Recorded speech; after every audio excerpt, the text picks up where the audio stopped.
Okay, this is Monster Train 2, the demo. A game I didn't know existed before today.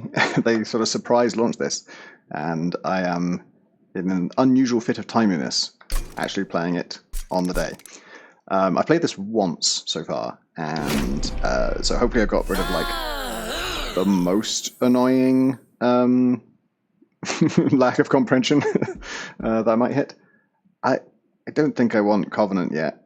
I had a rough time. I did not win the run, and you know, for Monster Train 1, if I'm not playing at like an extra difficulty, I would generally win a normal run. I can. Oh wait, I didn't know that actually let us do this. So I was resigned to the fact that I was going to have to play the same run again, basically. But it looks like I can at least switch which one is primary, which actually I'm excited to do because so there's two clans. They're both new. One is like angels, and the other one is dragons. The dragons like gold and fire, and the angels like valor, which is a cool mechanic I'll talk about when we get to it. But I don't like the angel's hero, and maybe I'll talk about that when I get to valor because it's a valor-based hero, but it's a little bit awkward. I thought. I suppose I can't really see anything about this hero. Like I don't know what their upgrades are going to be, so we'll just go for it. So far, I'm sort of cautiously optimistic about it. I didn't have a great first run. Like I say, I lost, and I lost in a way that was like a little bit. It just felt like a brick wall. But I do remember Monster Train 1 did feel like that initially as well. Like it compared to Slay the Spire and other roguelike deck builders, it's the one where the enemies are going to scale up crazy fast. And so are you if you know what you're doing. Like, if you're making the right choices, you can scale up crazy fast too, but you have to. If you don't, you're just like, it won't be close. You'll get absolutely thrashed. But it looks like actually I'm going to have a bit of an advantage anyway, because the first time I played, I didn't get any starting cards like this. You just get the basic ones. So, Pyre Gel is the thing that makes enemies take more damage. Shift, this is something that triggers when a unit moves. And I believe that's just... I don't know. I don't know whether that means just backwards and forwards or also up and down. I'd like to think it means both. And this is equipment, and I can attach it to an enemy. So it's kind of like a curse, really. This unit I had before, she was pretty good. Not the best one I had, but I didn't really get to like fully upgrade her. I've also got it. Oh, this is great. I get to upgrade straight away. Okay, so maybe I lost the first time just because, like, they don't start you with any good cards, and also you don't get to upgrade your champion until way deeper into the run because they want to keep it simple. Let's see what the artifact is first. Merchant cost reduced by 25%. At the end of the battle, gain 3 golden eggs if Pyre took no damage. I want to take this. The golden eggs, it's Dragon's Hoard. Earn Dragon's Hoard and loot it outside of battle for valuable rewards. That was offered to me on many cards in my first run, and I never took it because I just wasn't in a position to be that cocky. Like, I'm going to take a card that isn't very good, but it gets me some rewards. So let's take this because it seems like it's going to get me that without really trying. Okay, here's the dragon. So, ability, Phoenix Fire. Cooldown 3. So I haven't used any cooldown stuff yet, but I assume that just means every 3 times they trigger, they do it. Deal damage equal to this unit's attack. Well, that's called attacking. Apply Pyre Gel 4 to enemy units. See, now I'm confused, because I thought I knew what cooldown meant, but like, it must mean in addition to also attacking, right? Yeah, because you attack every turn, right? So the fact that there's something that happens every 3 turns doesn't affect the fact that you attack. So really you get to attack twice on that 3rd turn, and then Pyre Gel 4 to enemy units, so that's everyone on the floor, every enemy on the floor. And then the bonus thing, when a unit gains Pyre Gel, it gains +3 stacks. That's kind of nice. The other one is... Oh, Phoenix Fire is just inherent. I just get that no matter what. And on Conjure, I gain a Dragon's Hoard. Conjure triggers when this unit's ability is activated. Okay, so the ability is the thing that's on cooldown. So every time I trigger the cooldown thing, I'd also gain an egg. I mean, fuck it, let's just go hard on the eggs. That's what you should do with eggs, right? I've turned the music off, sorry if that bothers you, but it was just so frenetic, it just like does my head in. -1 energy per turn. I don't think, you know, when I'm fully familiar with this game, maybe on an early battle I'll be able to do that, but I'm not confident enough about that yet. I just want to like get to grips with this hero and all this stuff. Yeah, so the new change they've added, I have a theory that the Monstering folks have played Wild Frost, which is not really that big of a swing because, like, you know, if you're making roguelike deck builders, you probably should play all of the good ones. And this phase is a bit like Wild Frost. So now everything with a blue banner and your champion as well, which doesn't have a blue banner, but I don't know why, is dealt to you in a special deployment phase. And it's interesting, it's kind of a hybrid of what Wild Frost does and normal Monstering. The way Monstering used to work, it was never explained, but you'd get dealt your first hand of cards, and it would always include your champion, and it would always include, at least, if you had any non-steward units, like this Sword Maiden here, at least one of them would be in your starting hand. I never figured out the exact rules, but that was my interpretation. Is like, it will never just deal you stewards. It'll never deal you no units. There'll always be at least one sort of half-decent unit in your hand, and I think the rest was random. Now it's that you get to this deploy phase, and whether or not a unit is included in this just seems to be dependent on the unit. Just some that aren't and some aren't, and you can't change that as far as I've seen. Train stewards now have two different types, and the ones that you start with are the tough ones. Remind me what this guy does. Every 3 turns you can add Pyre Gel. So Pyre Gel you want to apply as early as possible, so I think it makes sense to put him here. And then I have to use Sword Maiden to protect him because the shield stewards take up too much room. Oh yeah, when she deploys, she draws a piece of equipment, and it's drawn the Penitent Blood Suit. I actually forgot that we had that. I thought that was like a choice that I didn't take, but I guess we just have 2 of those. Okay, that's fine. Normally, the idea is like, you play her, she draws some equipment for you, and you want to put the equipment on her because when something is equipped on her, she gains 8 Valor. Valor is bonus damage, and then, yeah, after combat, if the unit is at the front, gain armor up to the stack count. Gain armor up to the stack count? I've been interpreting this as you just gain however much value you have, you gain that much armor. The phrasing of that actually sounds like if your armor is less than your valor count, then you gain armor up to that. I wonder if that's true. Anyway, I like the mechanic because it's very thematic. These are angels, or heroic, and the idea of a buff that it benefits you no matter what, but it especially benefits you if you go on the front line. If you go on the front line, you get kind of protection for that. And the interesting thing about it is that because you only benefit from Valor maximally in the front line, it encourages you to have like 3 functioning floors. Whereas sometimes in Monster Train I just have 1 absolutely killer floor and not need to worry about anything else. I think I'm going to put... I guess I'll just put 1 per floor, right? Because I can't... Penitent Blood Suit I can't do right now because there are no enemies. It would be pointless to put it on my own people. Whoa! You can undo back to the start of your current turn with this button? What? That's amazing! You summon a unit with an activated ability. Press up to select the room, navigate to this unit, and press A to activate its ability. Oh, they're manual? Oh, sweet. Oh, that's way better than I thought. I've been avoiding the cooldown cards because I thought, like, I'm not going to be able to time it out so that they trigger at the right time, but you don't have to. Sweet. So that is going to... I see. So in addition to the attack, I'm going to do the attack, and then also Pyre Gel. So yeah, let's try it. Oh. It's targeted? Wait, let me read it again. Okay, the Pyre Gel is not going to be targeted. The Pyre Gel is going to go to everybody. I think I just go with that one. Gets it out of the way. And then Penitent Blood Suit, I could definitely put that on now. Spear Steward is the other type of Steward. It's higher damage, lower health. And yeah, only takes up 2, so it's quite good there. I mean, this is a Monster Train habit of like, I make my first floor good and my last floor good, and I don't really worry about the middle one, because first floor you want to thin them out as early as possible, and then middle floor isn't worth investing in too much because some enemies just teleport in up here. But I haven't seen that yet, so maybe we'll try investing in middle floor.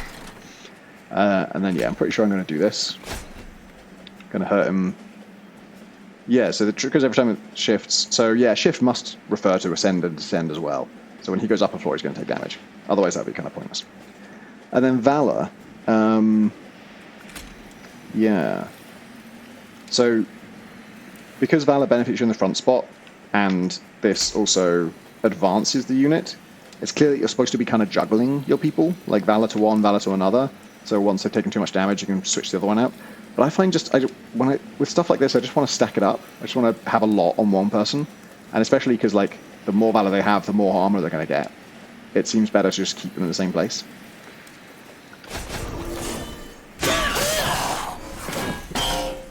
Okay, so yeah, they just took like 20 damage.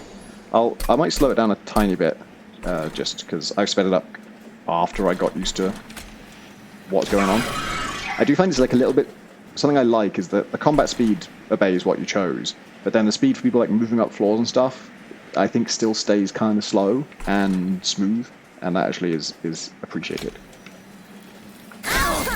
Always want to kill the gold guys. This person's going to die. They're going to do 4 damage. I think that's fine.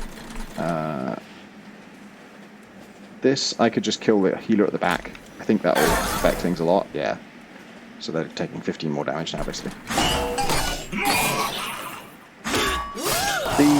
I think the sort of animation and stuff in general is pretty similar to Monster Train, but I think the sound effects are better. There's a lot more like clanging, like impacts that really feel good. Oh, that's a shame. These are both really good spells, but there's only one unit to cast them on, and it's a bit of a waste. I think he's probably going to die anyway. So yeah, I think I'm just going to put all my Valor on this one person. So they have 6 Valor, yeah. So it is true, they have 6 Valor, they're going to get 4 armor, because they go up to the amount of Valor. So it doesn't just snowball.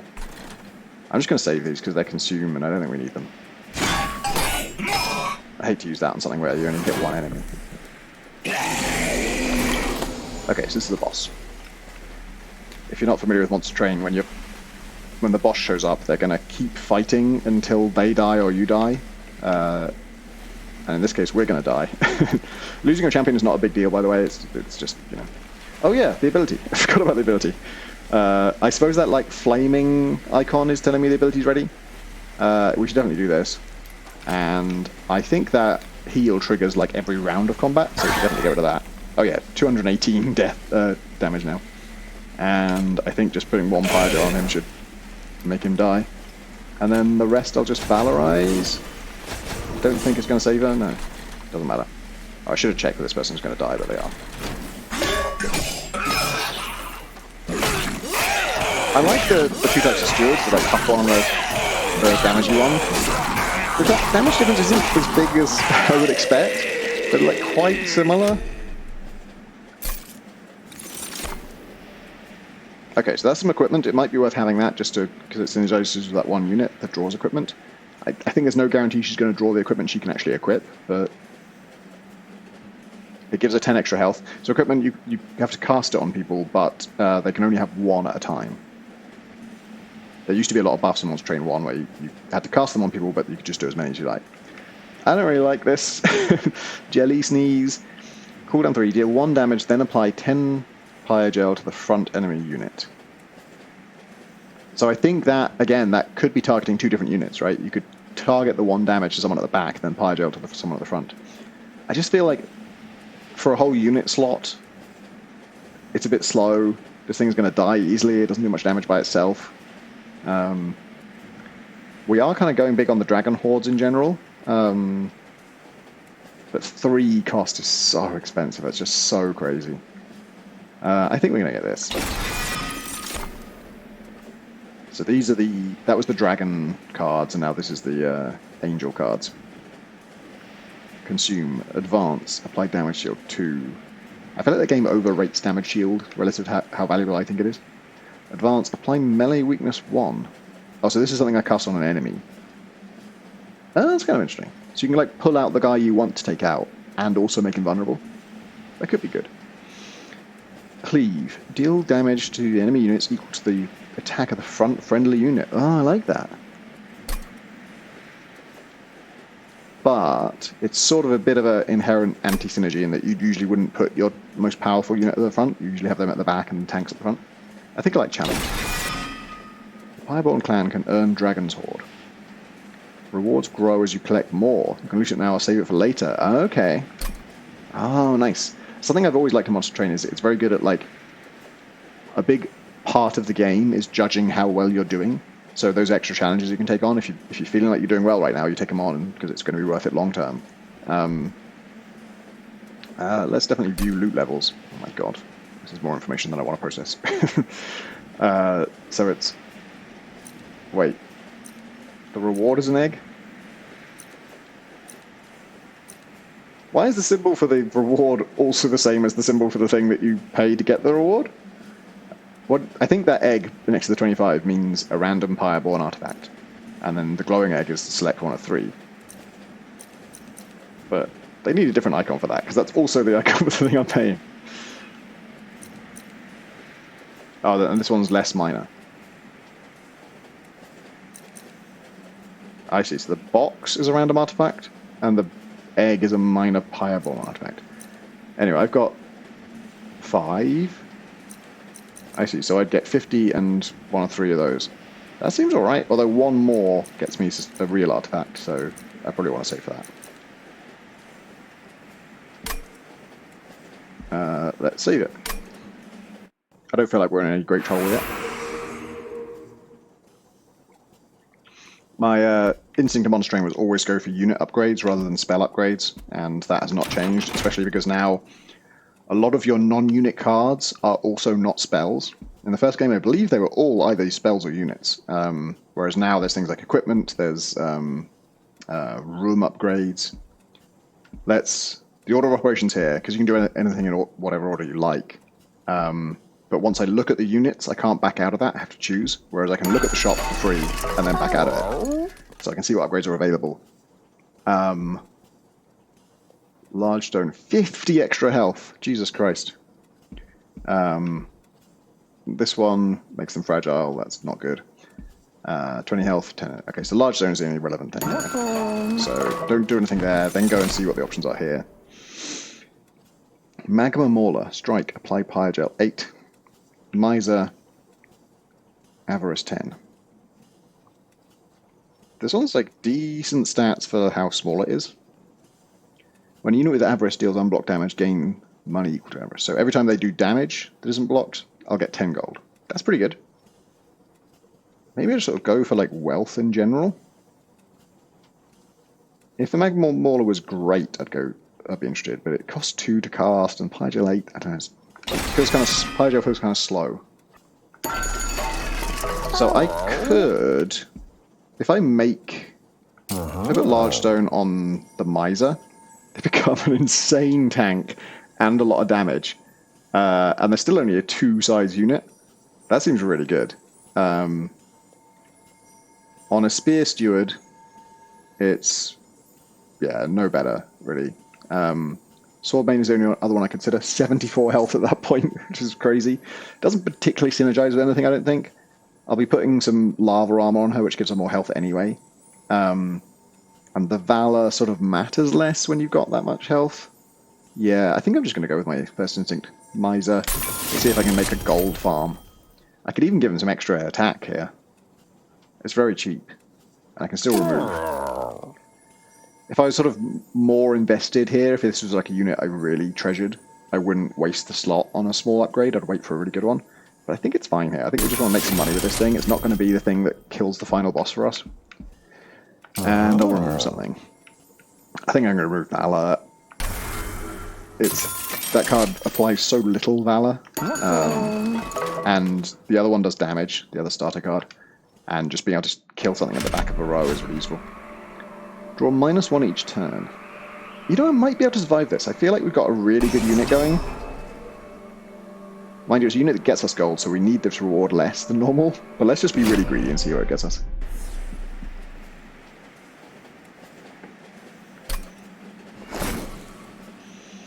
Okay, we've got our Miser. I feel like since they need to do unblocked damage, I'm probably getting a bit overly hung up on unblocked. I think most enemies don't have any armor. So I don't think we need to think about that too much. We could have them defended by our boss or Shield Steward. Conjure. Every time I attack, I get a gold thing. If they're on the ground floor, I'm going to want to attack more. They can actually go behind the gold guy, because the gold guy, they are valuable, but probably my boss is more valuable. Let's try that. And then this one, should we put this one behind a shield steward? Let's see if it draws the right equipment. It didn't. Okay. So this is a slightly annoying non-combination here. And then we'll just put this one. Okay, so my ability's ready right now.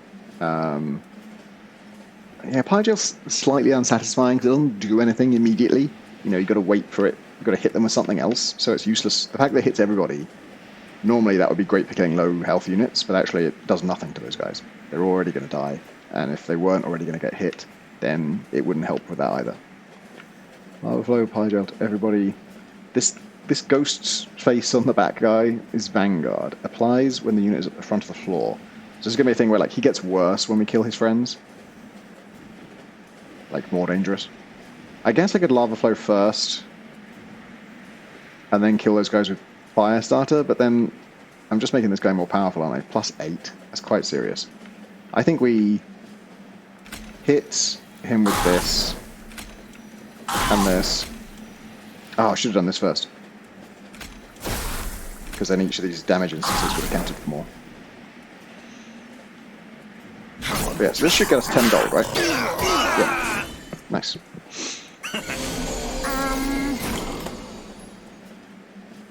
That's going to take care of itself.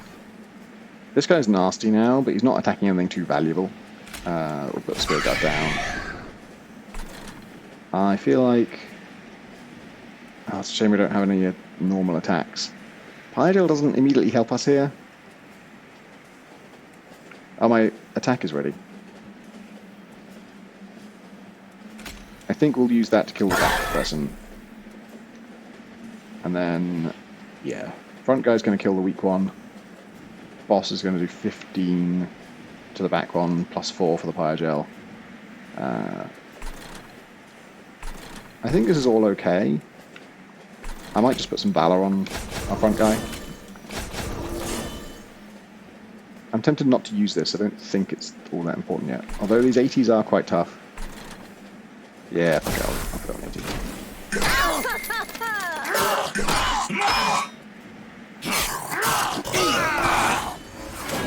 Yeah, this income from this Miser is real good. Like, he's just going to get us 10 gold every turn, isn't he? Well, I mean, not this turn, I guess, but... Okay, challenge is melee weakness, right? Yeah. So that's going to go alright anyway. I think doing it on this guy might be good. And... I didn't kill him there. Now he's going to die. And I'll just add some Valor.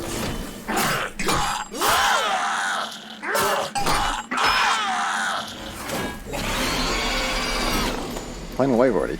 Okay. If they're going to beast us. Now we get all of our equipment at once. I don't know. I mean, so I did take the debuff to card draw here, so any problems along that line are very much self-inflicted. But even on my last run, I had a lot of card draw problems where you just like draw no damage at a time when you really need damage. So this is Pyro as the attacker. I think we'd want this, and I think we want it on the front guy. Gives him 10 extra health as well, which is just always good for a tank. Yeah, now we're doing 270. I can't do much with this. The best thing I can do with these, I think, is to kill the minions with them. Right? Because I can only put one of them on the boss at most, and that's 20 damage. But I think I would probably kill them on the next floor anyway, but... yeah. I don't remember what button it said was undo. Okay, it's there. I don't need it, but I'm just curious. So I might speed this one up. Okay, it's going okay, right. I should have been watching my goals because that should have been a decent amount. What, 150 now, which seems good, given that we got no reward. Yeah, that felt like the right call. Mind you, these guys are absolutely tissue paper. Wait, why are these guys... Why do these guys have so little health? So the front one, he's taken 20 damage, fine. The back one only has 3 health? Is that normal? Oh yeah, they only have 3 health. Okay. I think that's something I hadn't fully internalized, but like, I feel like they should do more damage if they're that fragile. Because the tough guys who are super tough do 8, which is more than half this. These guys have less than a fifth of the health and less than twice the damage. Is it even worth putting the Valor on this guy? I don't think it is. I think we're better off putting Valor on this one. And then probably just this. I don't like that we're completely out of train space, no matter how we place that guard. And we went for a fairly low, fairly small guy. But that small guy. I think that was good. Okay, more eggs. Lovely. So that's the same equipment again. It's decent. Pyogel, like, I don't want to spend my turns casting Pyogel on people. It just, like, feels too slow for something that takes up a card slot and a thing. So putting it on a unit is nice because it takes that out of my hands. Yeah, I just don't think this is a good unit. A lot of the same cards coming up, huh? I've had this one before. It triggers on shift. It also triggers itself every round, but I just don't think it's that interesting. I think the best way to read this really is gain 1 Resolve, gain 1 Valor. Resolve is after combat, so usually every turn, but on bosses less so. So it's kind of good for that. Just your armor minimum keeps going up. But I'm just never going to do the shifting stuff. Cleave, do I have enemies? Yeah, we have... Let's see. Where's my... Well, mine does 35. Cleave gets pretty good at that point. Let's try. Okay, we have 8. That's the maximum, in fact. So... Yeah. 1 of 3 artifacts, 1 of 3 minor Pyreborn artifacts. Sounds good. Alright, these are the minor Pyreborn ones. Sizzling Firecracker. Spell... Hang on.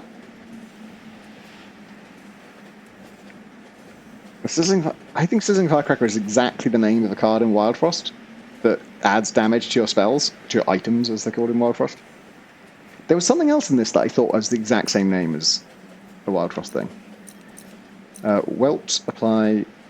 Okay, I don't have any welts. Increase the maximum goal by 2.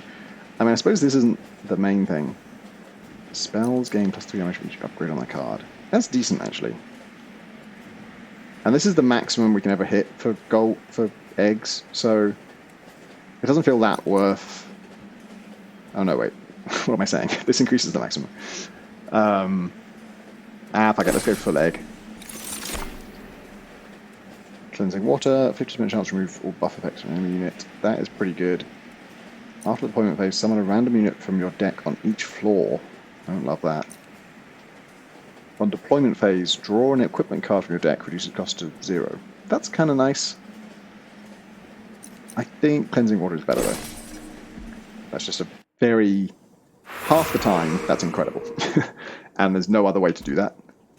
I think we're still going to go units. We got tons of cash. Let's see what the Celestial Alcove has first.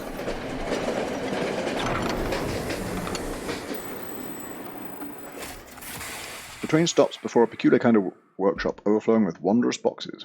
3 boxes stand out from the clutter, with a sign below them which reads, "It isn't the trip, it is the journey." Wait, isn't a trip a journey?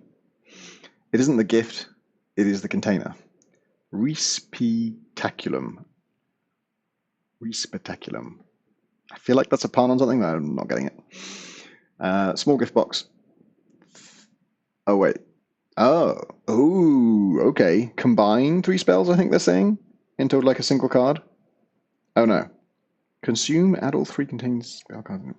Okay, so they kind of take up 1 card slot in your deck, and then you can sort of produce them all. That's interesting. 3 units. I don't think you want it on units because... Oh, but it's got a banner on it, so it would be in my starting hand no matter what. Right now, we're not having a problem with units not starting in my hand. I think all of our units do, except the spear guys, which I don't really care about. Yeah. Large mystery box. Add a random card to your hand each turn. I think that's too much chaos for me. I think the small one's good. I don't have a lot of spells I super care about, but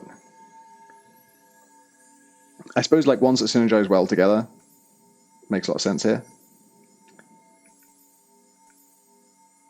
Cleave and melee weakness kind of synergize, right?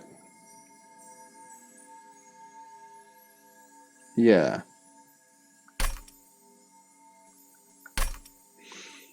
And then I suppose Lava Flow too, because it's a 0 cost and the others cost 3 combined.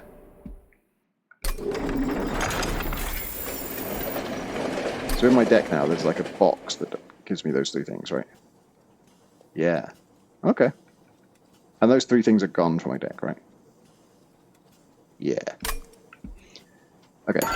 Look at the shot. I can jump with Quick or Titanite. What's that? Incoming damage reduced by half. Oh no, well now I regret using the other slot on that guy. If he has 60 health and he takes half damage, that's like having 120 health in my opinion. But except healing's more efficient, so it's even better. You can't overwrite slots, right?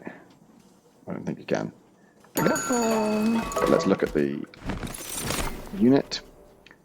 Sword Maiden, we've already got one of those. This guy has an ability called Slam. Cooldown 2. Advance. Deal damage to the front enemy unit equal to this unit's current health and armor. Interesting. Health and armor. That's a lot. We're definitely getting this guy. I'm interested in, like, the advance part. He can just stay at the front, right? He doesn't have to be at the back to do this. So he can just be a really tough guy who just also does a ton of damage. That seems good to me. I can give him more health. Titanite makes a certain amount of sense on him, but like you really want the number to be big on him.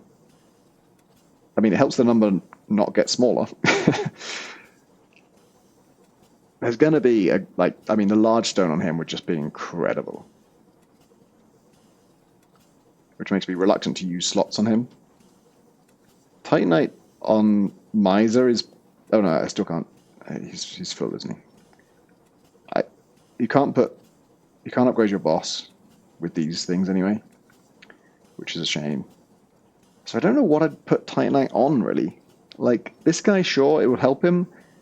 But I feel like I'm going to want the slots on him. In fact, just giving him extra health, I think that's the 20 extra health one. I think that would be better. Because it's not as much as 40 extra health, but it's boosting his damage by 20, which is insane. Every 2 turns. Maybe I save my money. Do I want Quick on it? I think I want Quick on the... Oh, fucking hell, Tom.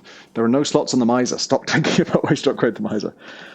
Did there used to be more slots? I don't know why I'm feeling surprised that I can't upgrade that guy anymore. I could, like, pick a steward and just put a bunch of cool shit on them.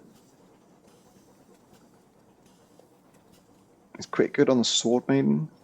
It's not good on this guy because his normal attack doesn't do anything. Quick makes your normal attack hit before the enemy's does. And I don't think it would let me... I think, actually, in fact, Slam, when the cooldown is ready, I can cast that before the enemy's hit. So that's great and doesn't need Quick. I'm struggling to find a good place. I don't really have a lot of units I'm excited about. Maybe I just try and upgrade Sword Maiden with Quick. She's just not that powerful, though. Maybe I re-roll.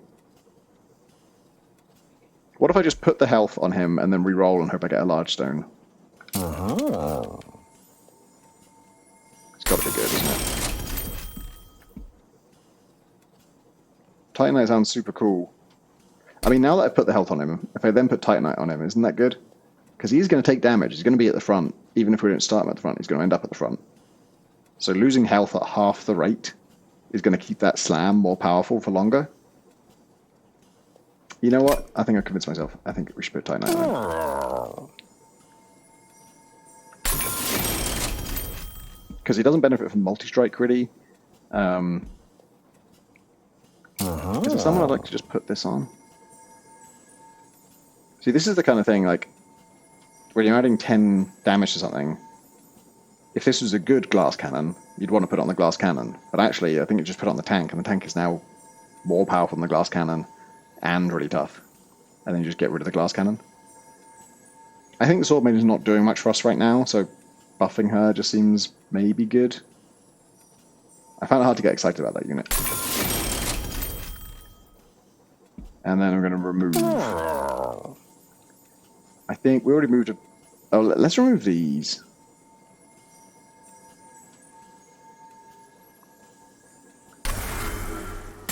They're a little bit useful, but they're fucking with her equipment thing.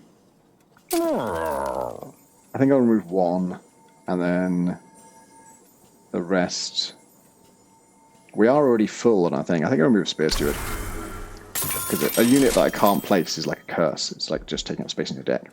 Okay, spent a lot of money, but we had a lot of money.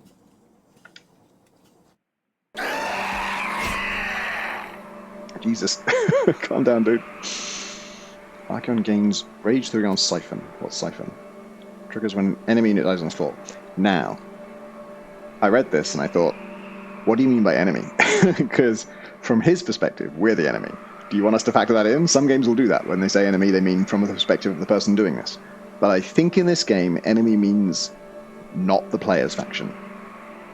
So I think it means when his friends die, this happens.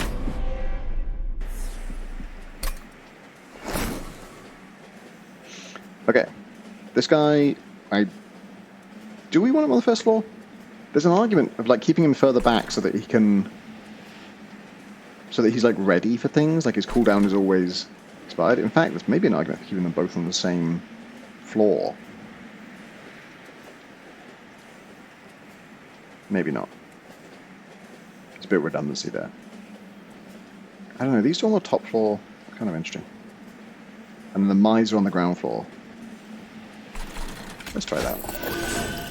Miser and Steward. Because the Miser can go in the back then.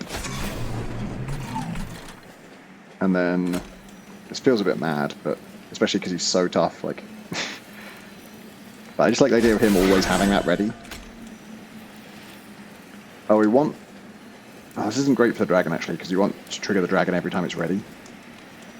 But then, we're probably not going to slaughter everything before it gets here. I could even put the dragon first. Preserve this guy's health even more. I suppose the downside of abilities is they're not going to be very good in boss fights. Because... they only trigger, like, during this phase, not during combat. Whereas everything else, everyone who attacks, they're going to attack, you know, hundreds of times in a boss fight. Christ. Okay, this is a good time for Lava Flow, because it's going to hit the boss. We've got 2 more units, which can both go on the middle floor. This guy's going to lose 20 health. I might actually keep the other Shield Steward back to replace this guy when he dies. And then Valor... So can I... That guy I don't want to use his ability ahead of time. This guy I'd like to use his ability, but I have to target somebody and I can't. So yeah, he wasn't a good choice at the top floor. What I might do here is, if I Valor him, I don't want him at the front, but then I Valor the other guy. And now they've both got 2 Valor. That guy will... Well, he should gain 2, but it doesn't seem to be happening. Is he going to lose 2? No. Oh, because he's not at the front. You're only gaining the armor.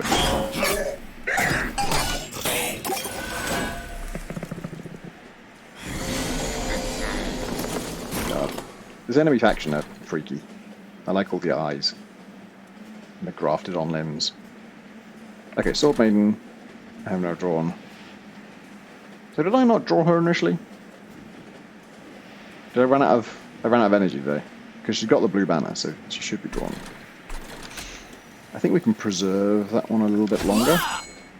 Oh, this is good on the boss, right? He's going to move a ton. He's moving every turn. Lava armor might be good on on this guy. Get that fire gel on them early. Maybe I should have done more to fuck with these guys actually, but I think that thing I put on the boss is going to be really good for us.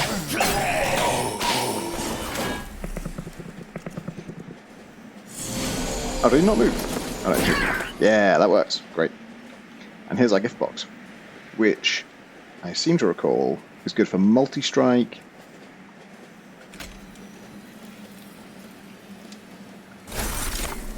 So let's certainly have the dragon hit. He's gonna take out... They're both gonna die, but I think I'm gonna take out the healer because I think the healer would heal some of our damage we've done to the boss. Is he... I want to see that health. Okay. Yeah, he has lost like 25 health. You just can't tell on the bar graph. Lava armor is good. We've already got it on him. I don't care about these guys dying, really. I kind of want it on... Actually, I should think about my energy here. Challenge, I can't move the boss to the front.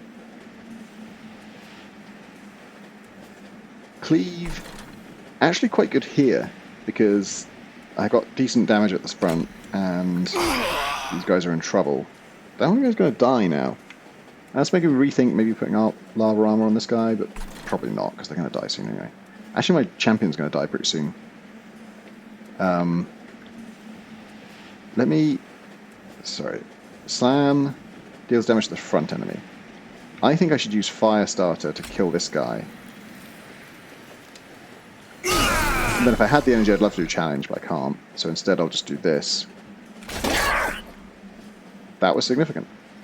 That did a good amount of damage. They are going to take some damage now, but not as much as anybody else. Once someone has Titanite, you want them on the front line all the time, don't you? Okay. Slightly messy turn, but I think a good one. This guy's so tough. And his Valor is triggering now. It's not much, but I think giving him lava armor might be good. Or, no, my top guy, right? Because that boosts his health, which doesn't boost his damage anyway. And then the Pyre Gel's going to last longer. It's a shame it's on the last floor. It's probably suboptimal. This guy's taking a lot of damage. I feel like I just Fire Starter twice on this guy, because that is a nasty little glass cannon. I do remember one fight where the enemy just has a ton of spikes, and it just destroyed me. That and Corruption. There's a new stat the enemy can do to Corruption, where you just take that much damage forever, every turn forever. And that sucks. My guy can do his thing. It's a bit of a waste on the front guy. I think I'm going to challenge this one. And then, if I do this... Oh, I was hoping to get a preview of that before it actually triggered. So this one's still on cooldown. Interesting. That is an improvement, I think.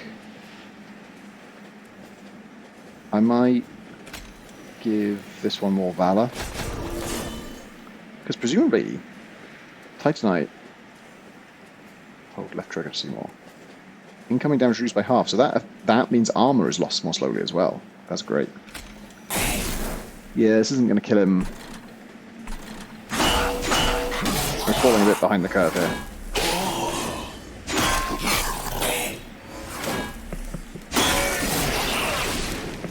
Like, as long as my Miser makes it to the end, like now, I'm getting almost maximum gold from him. It would be nice if he could attack one more time. And obviously, like, yeah, he could, in theory, attack a whole bunch of times, which this should help with. Yeah, now we're doing 100 damage. That's going to be at least 2 attacks from him. So that's going to be 20 more gold. Cleave might be good. Oh, it's not good here, because we only got 7 damage on our front guy. I should have done Cleave before placing that Steward, because now I don't get the full thing. And if I use Just Cause to move them to the front, then I'm out of energy. I've got no one on that floor. Cleave actually might be best here. What's the alternative? I can do Firestarter. Actually, Firestarter on this guy.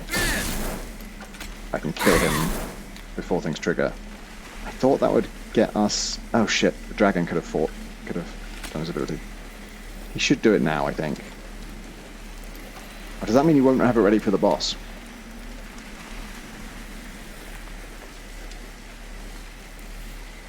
This is only 9 damage they'll do to the pyre. I think I should take it and save my attack for the boss.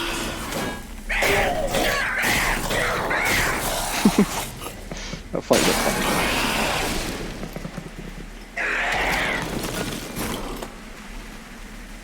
Okay. Oh, challenge on the boss would be lovely. Melee weakness. I think melee... Yeah, next time the unit is attacked, I think it lasts. I think we can cast on him now and it will apply next time. So let's do that. Now, Slam, I do think I want to save for the boss. Phoenix Fire deals 15 damage and then Pyre Gel to everybody. It's not a huge deal, just whichever way you slice it. I think it's good now. Yeah. Now we're losing nothing.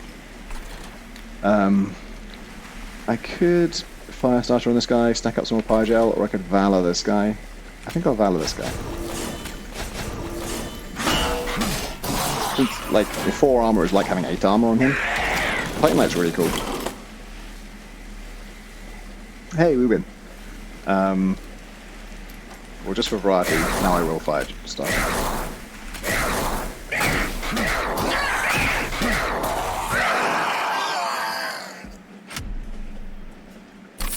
Nice. Okay, so this is a room upgrade. You like cast this on a floor, and then that's a persistent effect. I really like these because there were a lot of units in Monster Train 1 where like that's essentially what the unit did, but they had to take up a slot, and it felt a bit useless. Oh, that's equipment. It gives them multi-strikes. They attack twice, but then every time they strike, they lose 1 damage. Losing 1 damage, it also gives them 6 damage. So for the first 6 strikes, it's purely a great gain. And then depending on what their original attack was, you'd still get some more strikes after that are better than before because you're striking twice. But the interesting thing about it to me is like because it makes you strike more often, that -1 is really like a -2. Like it's going to be 2 per round that you lose, and the more you strike, the more that's going to be a problem. If it was a 1 cost, I'd probably go for it. Like I think it's interesting, but you wouldn't want to put it on your star unit because they're going to nerf themselves into oblivion eventually. You'd want to put it on someone who has like huge damage and no multi-strike. Friendly units gain Valor 7 on Slay. That's great. That's a lot of Valor. We slay things plenty.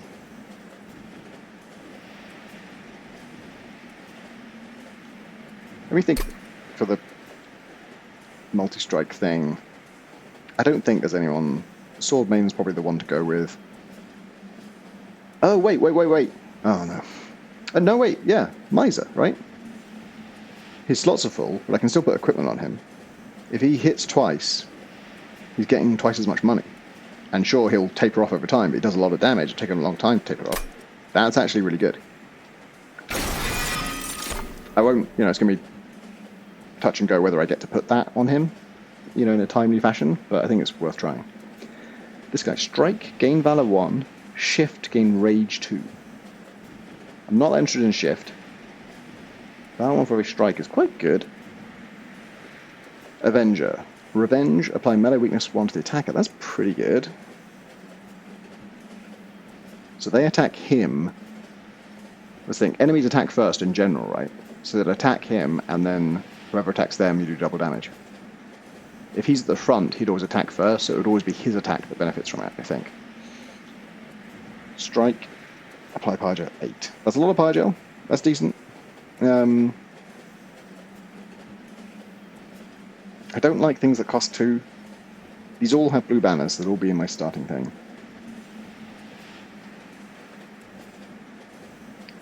I feel like Avenger might be the best one. We don't have anyone else who benefits from being hit. There's lots of people who have a lot of health, but they don't want to be hit. Let's try this guy. And now an upgrade. I feel like we don't have a lot of units that benefit other people on their floor, but having, I guess, Steadfast Crusader, the idea is like you have him at the back to preserve his health, then you slam someone with him, and then you use Just Cause to put someone else in front. But he's so tough at this point that doesn't really make sense.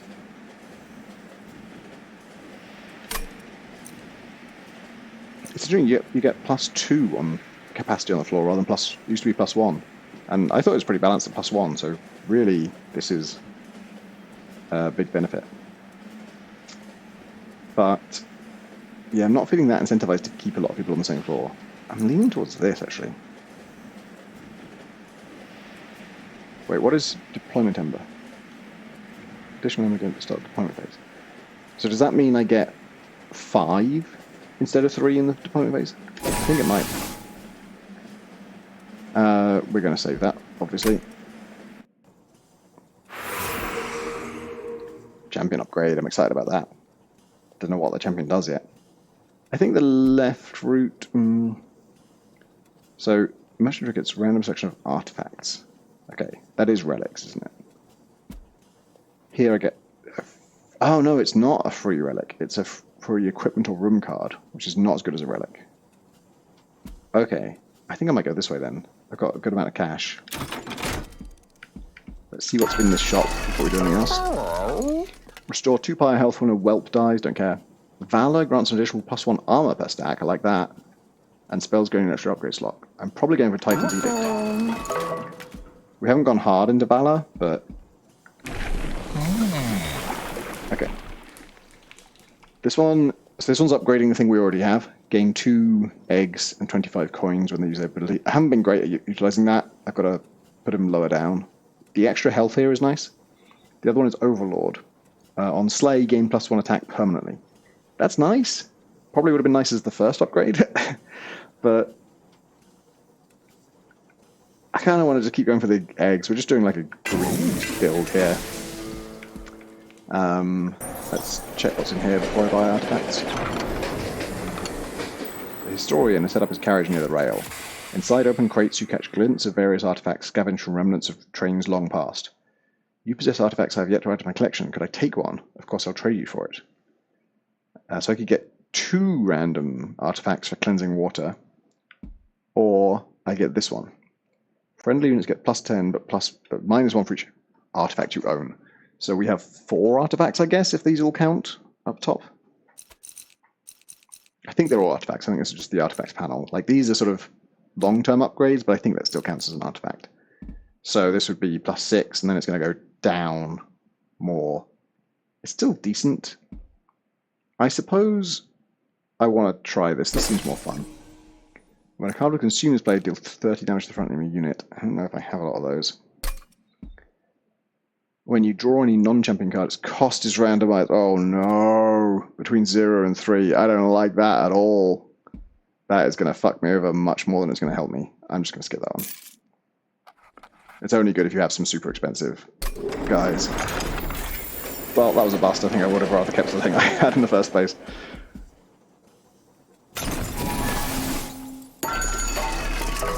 Now, yeah, I'm taking this one for sure.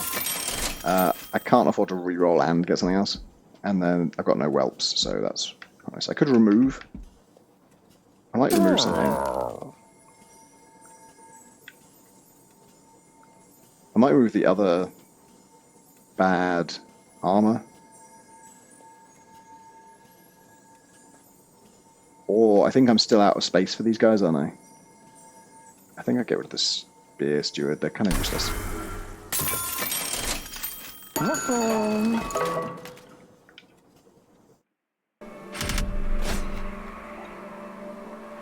-1 energy per turn, 150 gold. Actually kind of tempting because we just upgraded our energy, so this would just be postponing our upgrade a little bit. And we don't have like a ton of expensive stuff. We kind of do, but it's mostly units. I might take this. I'm not feeling that good about our build. Like, nothing's super clicked. We've just got a lot of different things that are all individually good. Yeah, so I do get 5 energy here, so that's nice. And we decided this guy should go on the front row, right? Because I want to use that as much as possible. It doesn't matter that much if he dies, he's not that important. Stefan's Crusader can also go there. He's a good tank. What's the Avenger? Oh, the Avenger likes to get hit, so I think that's a good choice here as well. Oh, but then the Miser is quite tanky as well, and likes to get hit in, likes to be hitting every turn. Let's do that. Then we've got 4 left, so it's probably just place these 2 expensive ones. Revenge. These. Oh, we got 3 2s and 2 3s. So we want to pair the 2s and 3s together generally. I think maybe this is just him, and then the sword guy behind him. Does that make sense? Not really. The thing is that if my maths is right, he's always going to buff his own attack, because it doesn't matter what attack you pair him with. Because if he gets hit, it means he's at the front. And if he's at the front, he's the first to hit.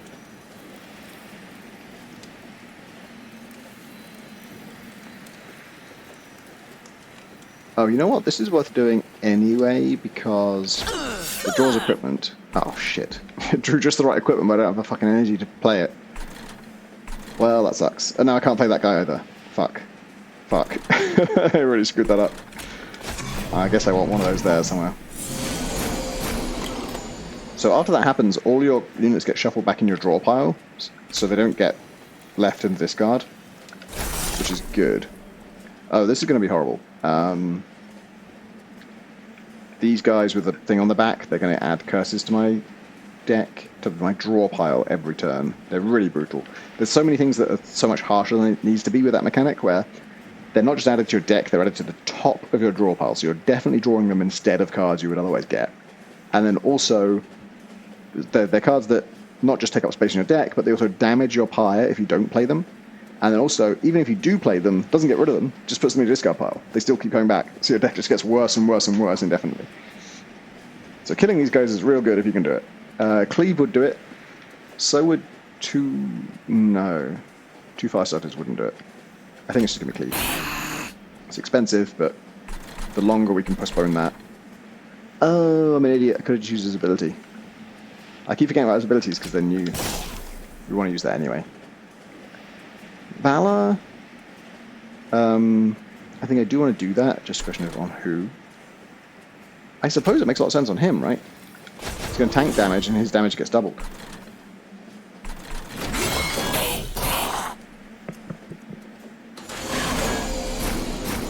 I really want that expensive equipment back. I didn't draw it. This guy will go up here though, that's nice. This thing will kill someone. The thing is, if I use it on the guy at the back, it doesn't kill him in time. And now I'm out of energy, so that's fine. I think one of those guys is sapping me every time I cast a spell, but I don't really care. Ah, Curse to Inflict, here we go. Because he just has to deal unblocked damage. It doesn't actually matter how much he deals. So even when he's down to like 1 twice, as long as they have no armor, he's getting me 20 coins instead of 10. I can't place the Train Steward. I'd like to kill that guy at the back, but I actually can't, can I? This is not going to do it. That's depressing. No hope of killing that main guy. Fallen Executioner. Ugh. And I can't stop that back guy either. Cool. Good stuff. What? He has... Okay, that's not an ability, is it? No, the dragon ability is not ready. Part of me wants to do the Firestarter thing in case I'm in the same situation next turn. I've got really limited spell damage. Cleave might be expensive, but I would take an extra to do that at this point. Okay, now I get all my equipment at once. I'll get Cleave, which is good. I I got no other damage, so I have to cleave if I want to stop. It doesn't really matter which one I do, I suppose. I probably want to do... Oh, wait, no. What matters is the damage at the front unit, which is definitely this one. I can put a penitent thing on this guy. That'll kill him, I think, at the end of his turn, so I think he still gets to do it to us. This thing... Oh, this does purge. Oh, okay, I was wrong. I'm sure when I played it, it looked like it just went into my discard pile. So do I take the 3 damage, or do I prevent him from giving me another one later? I think prevent him from giving me another one later. Yeah, so that damage doesn't get previewed, because the preview doesn't really include them moving, I guess. I didn't look at this guy at all. Shit, I could just slam that guy. Oh, these abilities! I can't get my head around it. I want like a reminder on the end turn button of like, you have unused abilities. Oh, that's bad. I just took a ton of damage I didn't have to. Yeah, so that guy did die. I only took 1 of those, which is good, I guess. So now let's use the ability. Yeah, end turn should just tell me how many abilities I've left unused. Because sometimes, a lot of the time, sure, I don't want to, but... No, that just insinuates. I'm sure I saw one going to my discard pile. That's weird. And now I can't really do anything with any of the rest of this stuff. I might put it on him, because it goes so much further. Valor is good on all 3 of my frontline units, so that's something in favour of Valor in general as a concept.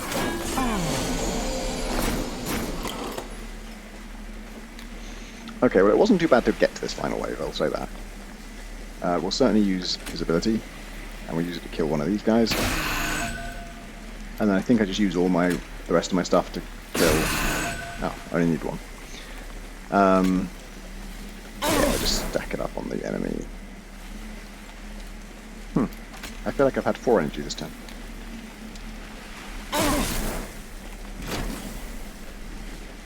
Which is what that little look was about. Maybe his ability recharge? It wanted to show me that.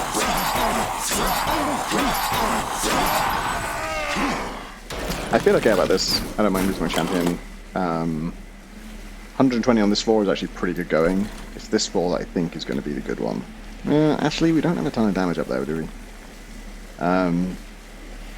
That guy has no equipment right now. So actually, there's an argument that I should put on here, because... Yeah, I should, because he's doing melee weakness every time. And that's a big deal.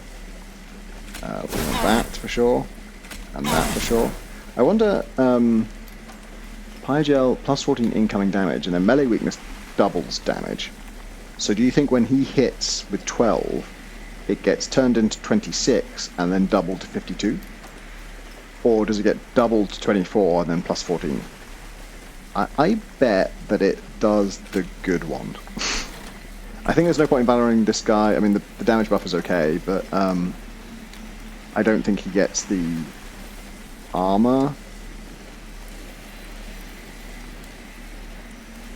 Because that happens after combat. So I should put that on him.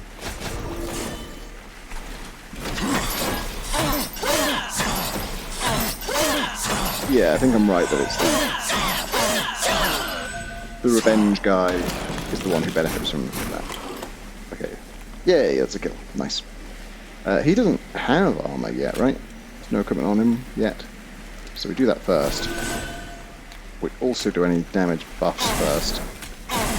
And then with 70 health, do 105 damage. That's really nice. Oh damn, yeah, we got a lot of money now. Dragon's Breath. Apply Pygel 10 and deal 10 damage to enemy units. Actually, the 10 damage to enemy units by itself is really nice. Make it rain. 10 damage to enemy units, lose 10 gold, and repeat this card's effect up to 3 more times. So that's like a little piece of a like paying for damage build. Actually, that is good. Repeat. So it could cost me 30 every time I play it. If I ran out of money, then it just does less damage. Yeah, if I could choose how many times it repeated, I'd be well into that. But a lot of times I only want to do 10 damage. And yeah, the common situation is there's a guy with like 160 health, and there's 2 other guys with like 5 health. And in that situation, I want to do 10 damage to all of them once. I don't want to do it 3 times, because it's not cost efficient for that last guy. This one. Deal 20 damage to all... Where were all of these cards the whole rest of the run? Like, this is what I've needed the whole time, is... Just flat damage to all units is nice, but I would have taken even just targeted damage. Deal 20 damage to all units. On Slay, gain 10. Well, that's better than Dragon's Breath. It's cheaper, does more damage, and it gets me money. Lead Songbird. This is a unit. Valor on friendly units has +1 per stack. That's not a big deal. That's just... Yeah, okay, it's double the damage bonus, but you'd really have to have a lot of Valor going on for that to favor itself. To have a whole unit there just to do that. Begone. Retreat the front enemy unit. Apply melee weakness to enemy units. Wow. Wow. Even if all that did was apply melee weakness to enemy units, I'd take it. Enchant. Grant Trample. Trample is nice. When attacking, excess damage is applied to the subsequent enemy unit. I do think most of the time we're hitting a big tank at the front and not killing it, so it's not that big a... Oh, wait, hang on. I gotta reread this. This is not a spell. This is a unit. Enchant. Other units on the same floor can't... Okay, so it grants trample to everyone on the floor. That is good. Also, it's a bird with an electric guitar. The art style is all over the place. Like, some of these look super serious, and some of these are the goofiest shit. I think it's got to be Begone. That just seems really good to me. Oh, it's retreat the front enemy unit, so you don't actually get a choice about it. I think I was picturing being able to target who would get retreated, but actually it just happens. Random artifact. I don't hate this. I mean... Oh, but now I've got extra loot levels, so there's even like a double Pyreborn thing. Yeah, let's keep going.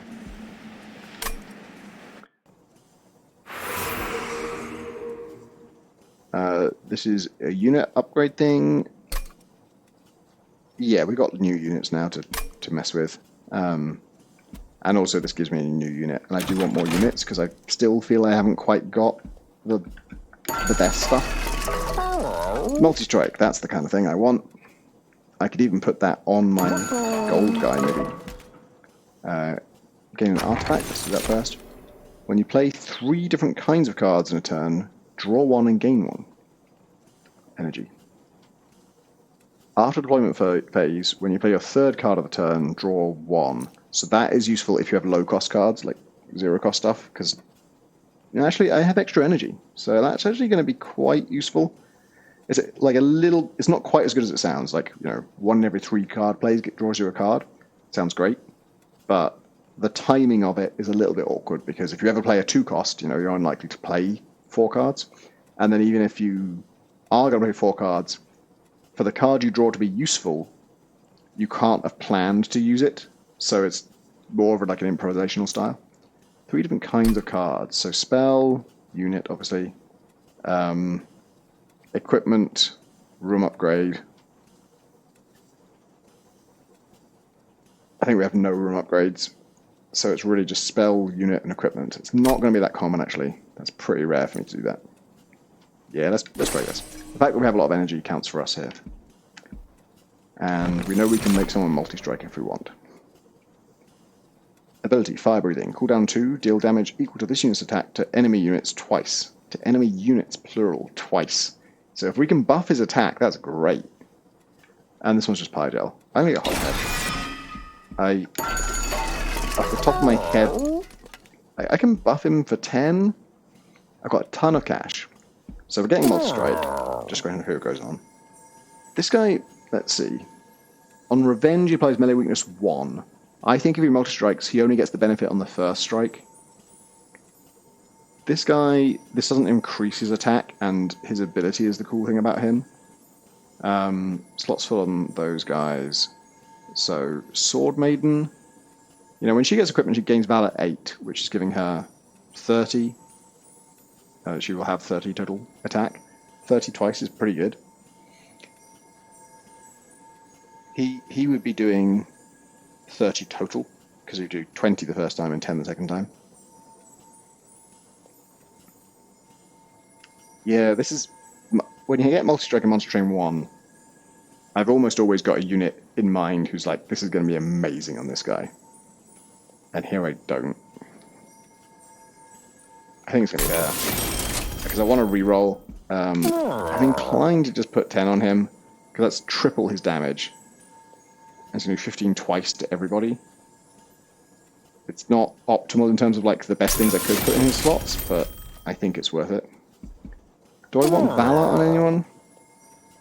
It's quite good on him because it boosts his damage and he's going to be at the front lines. Actually, yeah, I think I might put it on him. Might regret it. Now reroll. Quick and Titanite. Okay. Quick and +5, in fact. Quick is not good on him. I want him to get hit before he hits. Wait. Wait. He attacks before the enemy. Then the enemy attacks him and gets melee weakness. Then, whoever's behind him attacks on an enemy that now has melee weakness. So actually, that is a way of bypassing the problem that this guy only benefits himself. So if we had a glass cannon, which we don't... actually... Sword Maiden's good. Obviously her multi-strike doesn't help with this, but 22... I mean, actually, Miser is good. So if he was in front of Miser, and he had Quick, he hits them for 10, which doesn't mean anything. Then they hit him, they get melee weakness. Then Miser hits them for 35, which gets doubled. I think that's good. I think we've stumbled into a strategy. I mean, I just upgraded his attack, didn't I? Oh, no, I upgraded his Valor, that's still useful. That gives him armor. It's not nothing. I think Quick, counterintuitively, normally I would only ever put Quick on someone who has great damage, because you want the damage to hit before they hit. But this might be a weird edge case where it's actually worth it, especially because I don't really have a guy with high damage who has a slot free. I'm going to try this. I'm interested in it. Titanite I don't think really helps us with anyone. No one's tough enough.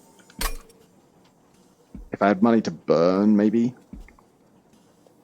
Average 3's kind of...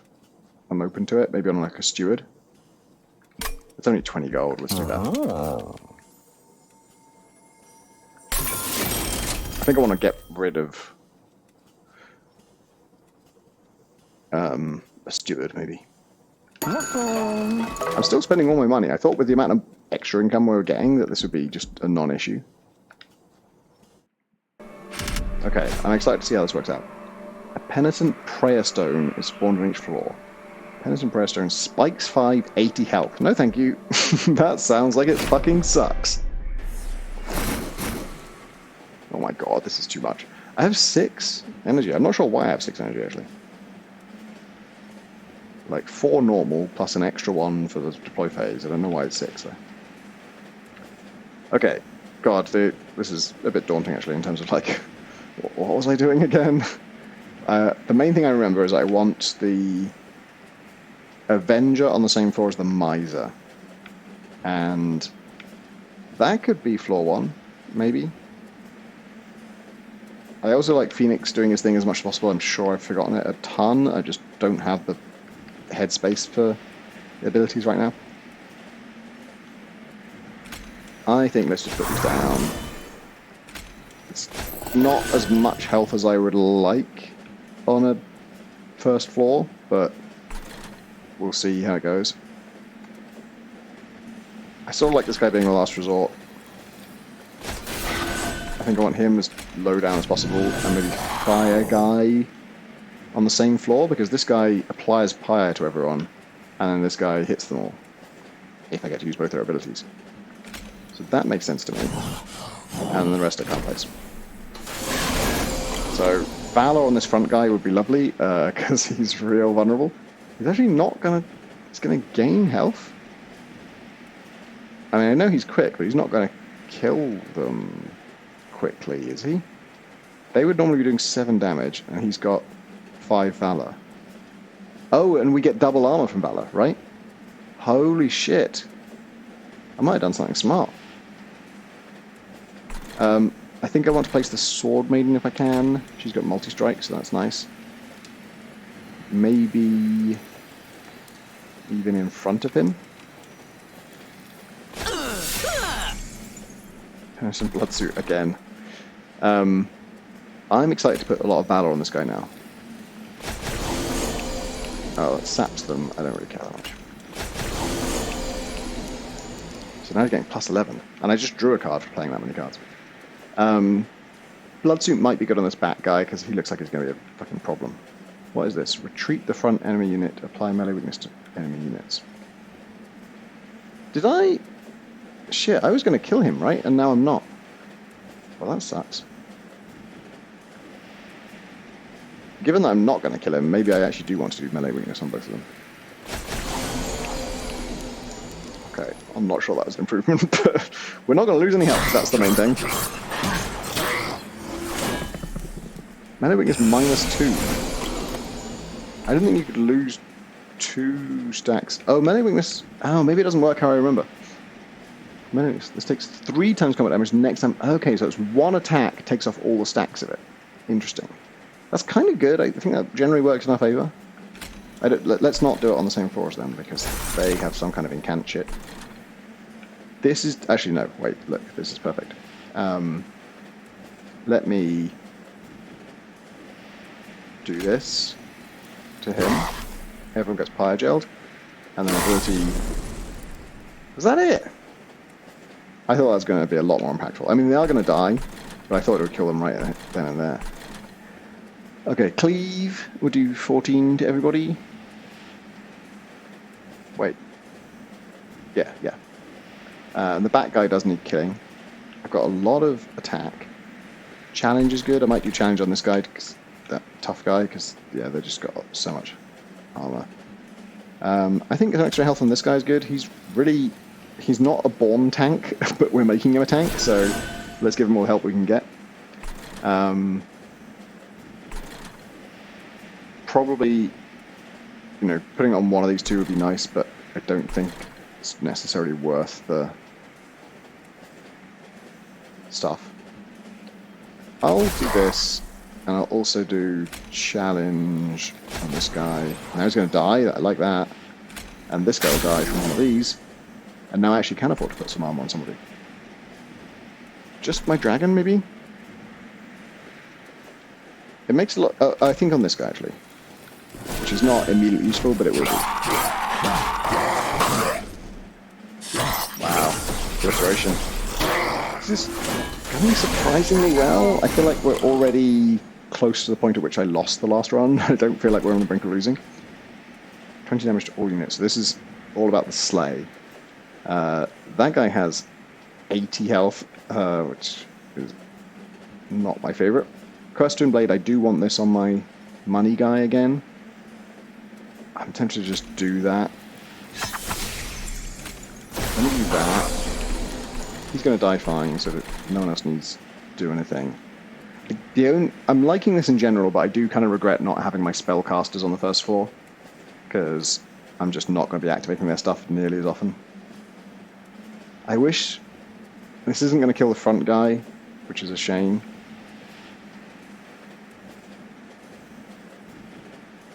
But it still gets me 10 gold, and it kills the back guy, so it's got to be good, right? And now he's gaining 9 instead of breaking even, so that's good. And actually, it almost kills everybody.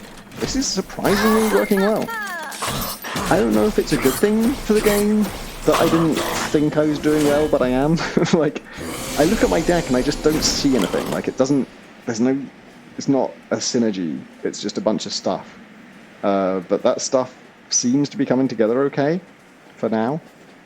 Retreat the front man. Place melee weakness 1 to everyone. I would rather apply melee weakness 1 without retreating him, which is what I can do with this. This guy's just going to die, don't need to worry about that. In fact, I might use an ability.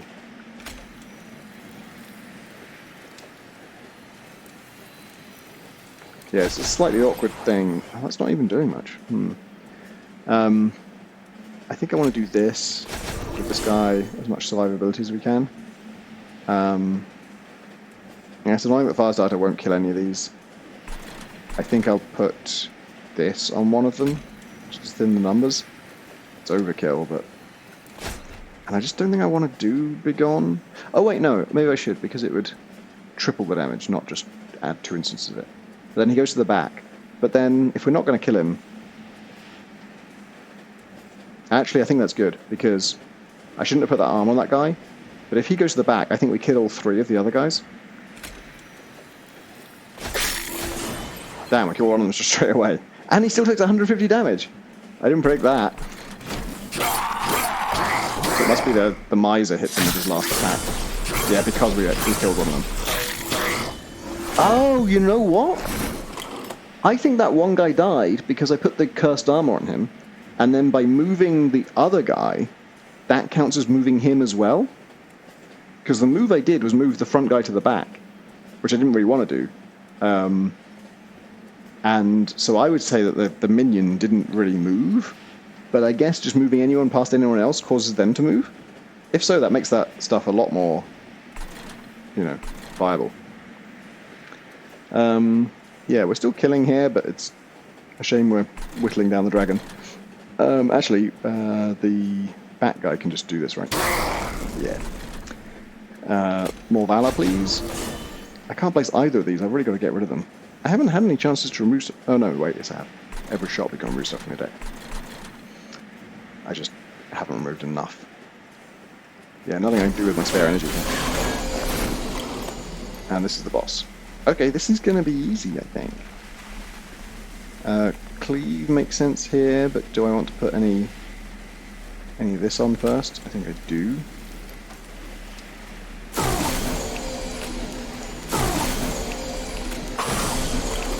Not a huge deal, that, I knew that.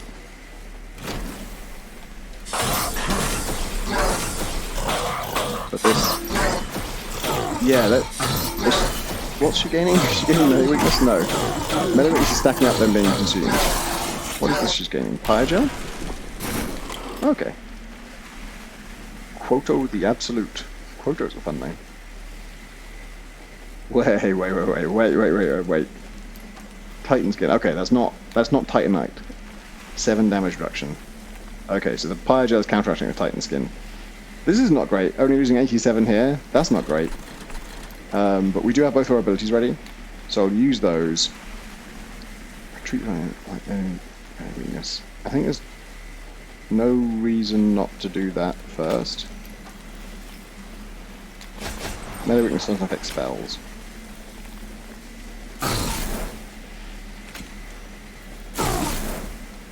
I might drew something. I think I want to hit him again. Then we do this one first. That's significant. Okay. Well, that's more damage. It's not a lot. This slam guy is never getting to do anything, is he? I mean, now he gets to hit the boss, which is cool, but this is not his forte. Like, he's not good with bosses. Because he only gets to do it once, really. I think... Yeah, there's no decisions to make here, really. I think we're going to make it. Yeah, we're going to make it. But it's close. I feel like I'm fucking up deployment here. I feel like we should have been lower down. But then, like, the problem, in quotes, is that things were dying before they got to him, which is not a problem. It's just that the only thing that doesn't die before it gets to him is the boss, and he's not good at bosses. Okay. Well, I've got a better version of that now, so I don't want that. I still don't want to, like, splurge money just to kill things. I want anti-boss stuff, really. Oh, wait. 10 when a unit dies. Hell yeah. That's a money thing. And maybe I should have gone for that one that turns money into damage, because at the end of this run, I'm not going to need money anymore, and if I've got a nest egg at that point, that would be good. It'd be good to be able to spend it on damage. Shield of Wing. Revenge. Deal damage to the attacker equal to this unit's... What? That's insane, isn't it? We've got guys with like 60 health. And this adds 10, so they'd have 70 health. They do 70 damage every time you hit them. I mean, obviously they lose health, but my steadfast guy, not so much. I think that's good. I think that's really good. Oh, it's heroic dive. Descend and advance enemy unit. Oh yeah, this is just like a one-time thing. That, again, damage equal to double the health and armor. Great, but only one time, so this seems much better. I guess we're at the max loot level, so I guess we will loot. Haven't been feeling that deficit. Dragons and whelps gain +8. What are our... I mean, this has to be a dragon, right? It doesn't say it's a dragon, it says it's a champion. But it must. It's literally a dragon. There's no question about it.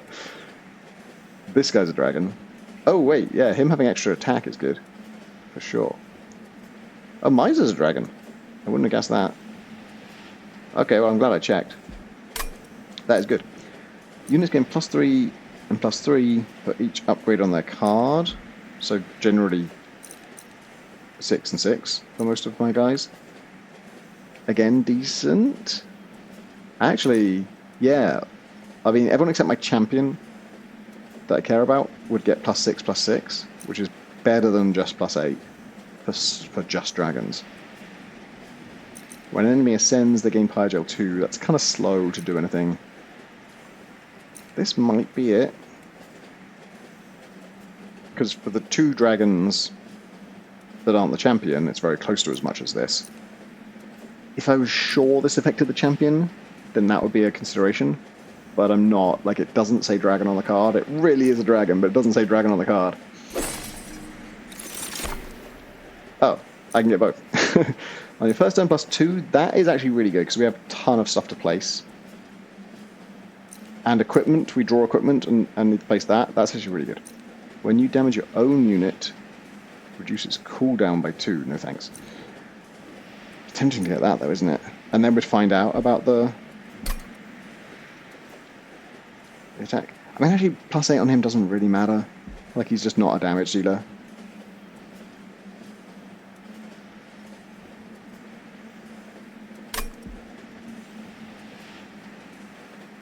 I think I like Ember Charge. I think we're leaving a lot of units on the shelf here. Oh my god, were those all just the minor ones? No, one of them was at least a major one. Deployment phase, draw an equipment card from your deck, reducing cost to 0. I like that too, because getting all that shit online is good. Sorry, what? 1 energy per turn and... Oh wait, -3 initial. -3 initial. What did we just take? +2 initial. No, oh shit, this isn't...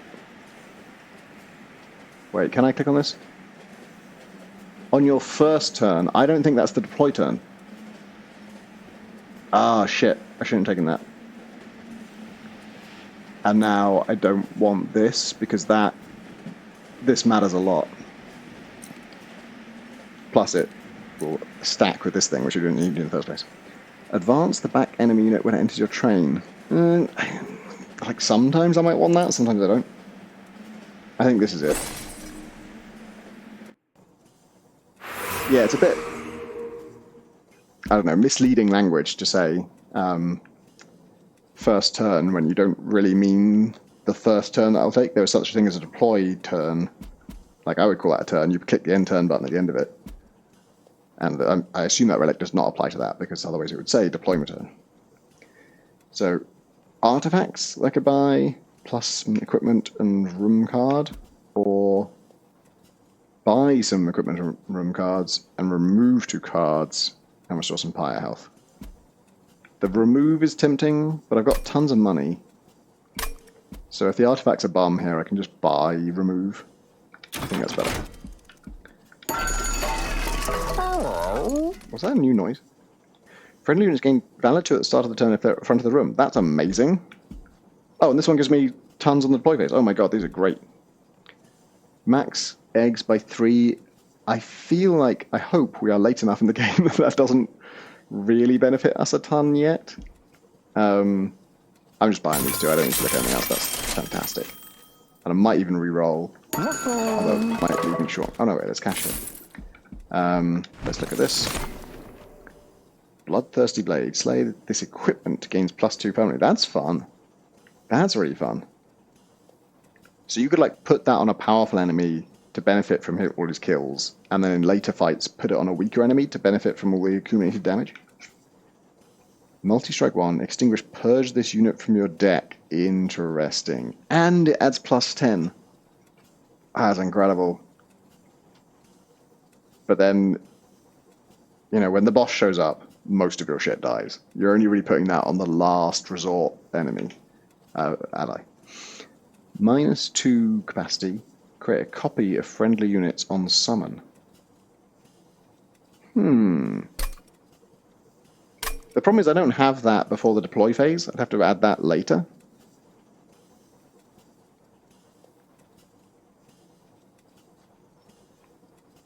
I think Bloodthirsty Blade is probably the most practical one here. We do have that relic that could make this 0 cost, which would be cool, but the Purge thing is scary. The more I like a unit, the less I want to lose it, believe it or not. So now I have 360, I can afford to re-roll. I think I'm gonna do that. Equipped units, what does equipped mean? Oh, units that have an equipment attached to them? Or does it mean the ones that I get to put in the deploy phase? When an angel moves against Valor 2, so that's definitely, there's a build around that, but it's not my build. Summoning a Hymnist applies Valor 5 to friendly units, that's pretty niche. This seems good. Can I do this and remove? Yeah, I can. Man, this has been a good shopping trip. Let's get rid of some of these.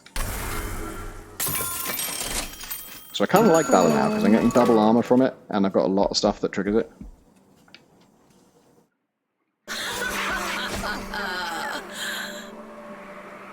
Nourishing Feed. Kale and his cherubs grant +20. Oh yeah, this is... Okay, this is where I died, I think. This is horrible. So... The point here is that they're going to eat the cherubs, and if you let them eat the cherubs, they're going to gain health and spikes, and that can stack up real nasty. So, #1 priority is kill the cherubs. Okay, so that is the... This is the first turn then. Because there's no way I have 9 without that, right? Fucking hell, this is a bit of a coup. So that one +3. Oh, maybe it is. What's going on here? I've only got one...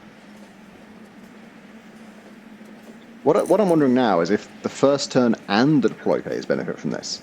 Because your deploy phase thing, that Sparky Fire, is additional Ember at the start of the deploy phase.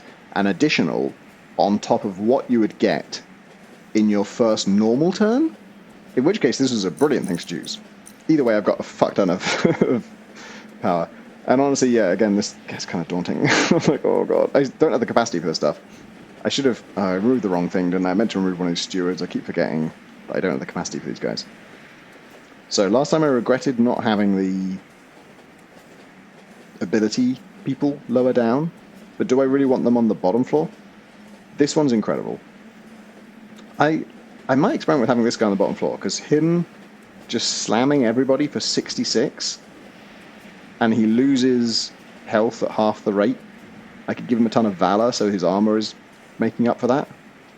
That's got to be worth trying, hasn't it? And he can be slamming all the time. And also when he's equipped, he gets an extra 10 health. Oh my god. And then do I just put the dragon behind him? The dragon... The main thing I'm getting out of it is a bunch of eggs. The Pyogel is fine, but nothing crazy. Hothead is the more powerful one. He's doing... Yeah, like... 36 damage to everyone every 2 turns. I don't know, does cooldown 2, do you think that's every other turn? Or is it there's 2 turns when I can't do it and 1 turn when I can? I think it's every other turn.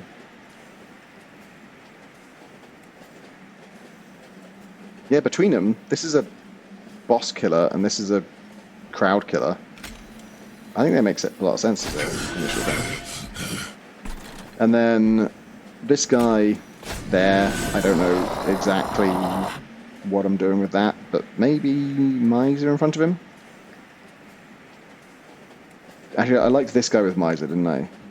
Well, this guy was someone who's got a high damage, which is Miser. Okay, let's do that then. Miser's going to be attacking less, but at this stage of the game, money is worth less. It's not that important anymore. So I can't place any of my stewards, is that right? She has Valor, so she might want to go in front. Yeah, I think she does want to go in front. Oh, and Cursed Twinblade, fantastic. That said, I suppose putting him on the back is good because he's our highest damage unit, and the fact that he's going to attack less this game is sort of compensated for by this, because he'll attack twice as much when he does attack, and the decay on his attack is less. I've got to get rid of these guys. If I get a capacity upgrade, yeah, even if I get a capacity upgrade, I can't place either of these. I've just got to get rid of them. I'm a thief. Bloodthirsty Blade has come up. What is that? Oh, that's the one that permanently gains attack. That's nice. I could put melee weakness on this guy, and he's going to take a big old hit. He's going to take a big old hit anyway, but the more melee weakness, the better. Actually, the melee weakness is going to buff Avenger, not Miser, so that's something to think about. Okay, so equipment, Miser already has one, right? Who is going to slay a lot? I would think dealing a killing blow, that would count for abilities, right? So I think the dragon at the back is going to get a lot of killing blows, because he's going to be doing a splash damage, and especially because it's like a cherub thing. Let's do this. I've got 6 fucking attack. Now, can I check if that gains stuff? It says plus 10. What was this guy's original attack? 15, wasn't it? Oh, this is my draw pile. Oh, can I see my whole deck? Yeah. 18. That's what he's on right now, isn't it? No, he's on 28. That would imply he just gained 10. I can't see a way he would have gained 10. I think it counted. And so this is on 2. So, can't do it again this turn, obviously. Next turn it'll be on 1, I can't do it. Then the turn after I get to do it again. So yeah, that is every other turn. And then this guy is surely... Well, actually, does he have equipment? I did give him equipment, didn't I? That's the shield. Oh yeah, that's if they hit him, they die. So no, I'm not doing that. What I'm doing is clicking this. Yeah, so we took no damage. He's... Wait a minute, what the fuck is that? I know what corruption is, but how did he get it? No one attacked him, right? Was that on death? Did they do it on death? That's such fucking bullshit. It's already like this horrible fucking thing. There's just nothing you can do about it. You're just going to die from it, no matter what. And it's bad enough when they do that on strike, because like it's hard to avoid being hit at all. It's easy to have survived hits, but... Jesus Christ, that's so harsh.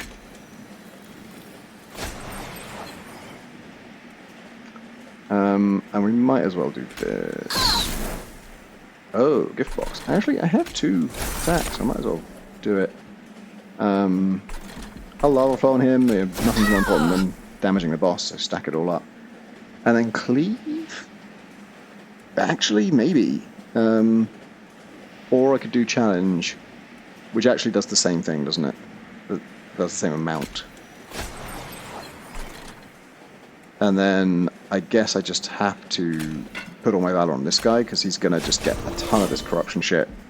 I'm glad he's got Titanite. He probably is the best guy to put in front. That's so harsh, though. What did he get that from? It must have been on death. But then that's just... What am I meant to do? I've got to kill them. Strike.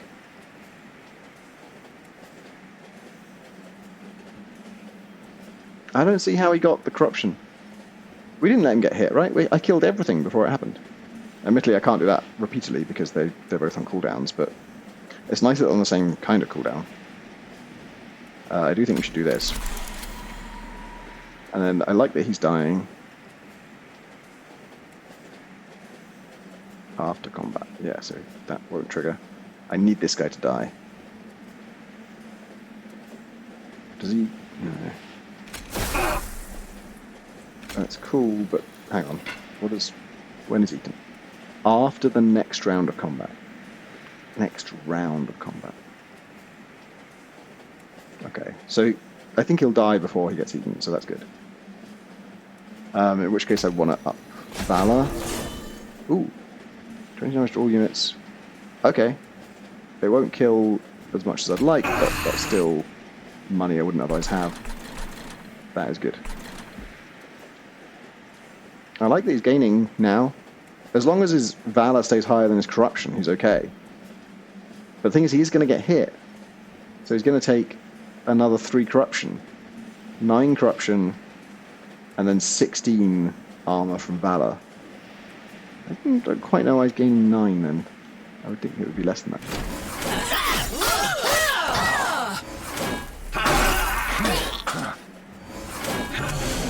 Yeah, he's got 9 Corruption. This sucks. I can't prevent enemies from attacking me. Like, I don't know what you want from me. But we do have the attack now, so this is going to be good. Don't want to do anything else first. If I had some Pyre Gel, I might put it on him, but I don't.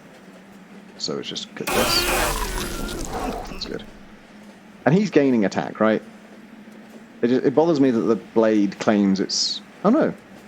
The blade's damage has gone up. Oh, I think it didn't start at 10. When I saw 10, I thought that was its starting value because it's just a nice round number, but actually I think it started at like 4, didn't it? So this is great. This is really great. And if I keep putting it on him, damn. So that was good, and then this guy can... Yeah. He's the guy who applies corruption, so yeah, definitely, anytime we can. For some reason you have to click slightly above the button.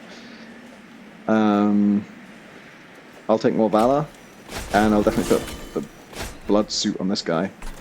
And then I can't do much with the stewards, but I can put some equipment on somebody.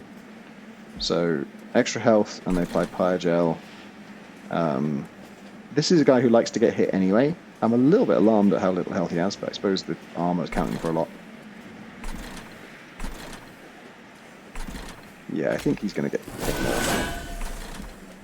And I'll certainly take that. Alright, this is going well. So this is the one I died on for sure, because I remember, like, it's so crazy. Like, if you don't have a way of killing small enemies, like, that's the other thing, is if they were 4 health, fine. But they're 30 health, so if you have something that does like 10 damage to everything, you need 3 of those to kill this fucking thing. And if you don't kill them, these guys get much tougher and they get spikes. And at the same time that's happening, this guy is filling your hand with shit that means you can't play. And then this guy is adding permanent poison to your unit that you just can't do anything about. You just have to take it.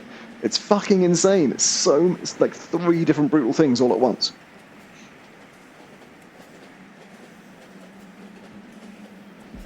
Okay. Can we deal with it this time? I mean, we can... I think smart thing might be to, like, bring the morsel to the front, the cherub. Because I don't think... Actually, let me think. I want to do this as well. Retreat the front enemy unit, apply melee weakness 1 to all units. I think we do that first. Oh, that just solves it. That's nice. I'll definitely put... I just have to put all my valor on this guy because he needs everything he can to fight the corruption. And then challenge, I don't think I want to use Firestarter. I don't think anything helps me here. We're just killing, right? And that's on a turn when we don't have all the other shit. What is this? Ah, that's the room upgrade I did. Yeah, this is working out real well. I'll gladly put some of that on him. Oh, I should put challenge on him. What am I doing? Oh wait, I could have undone. Oh no!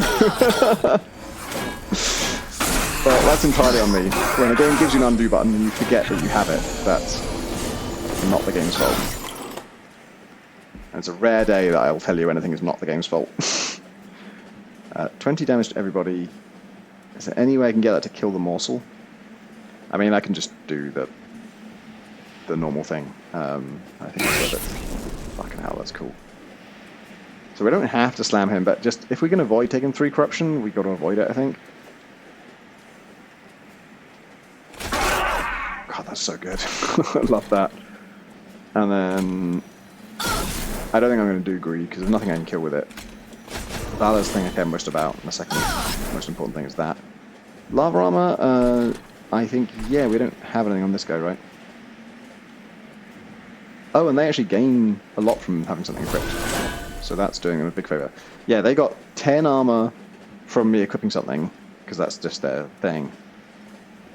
Because everyone gets that. And then, because of who they are, they get 8 Valor for me equipping something, which is another 16 armor. So that was a real good thing to do. Yeah, we're fine. We're going to steamroll this. Abilities are interesting. I don't know quite how I feel about them. I'm really scraping through here. Like, this is totally working for me. But it almost feels like it shouldn't on paper. I think my deploy decisions this round were just right. Like, I think I've been getting that wrong every time and having these guys right up front. Now that they're buffed, especially, that they're just such a killer combo. So this is the round where I don't have... Oh, my gamepad stopped working. Okay, gonna go mouse for a while. Oh, it's back. Yeah, that's got to be good, isn't it? And then we have to take that corruption, I think, but we've got a lot of valor. I won't remove any more of these just causes because actually they're so low value, but we've made them work.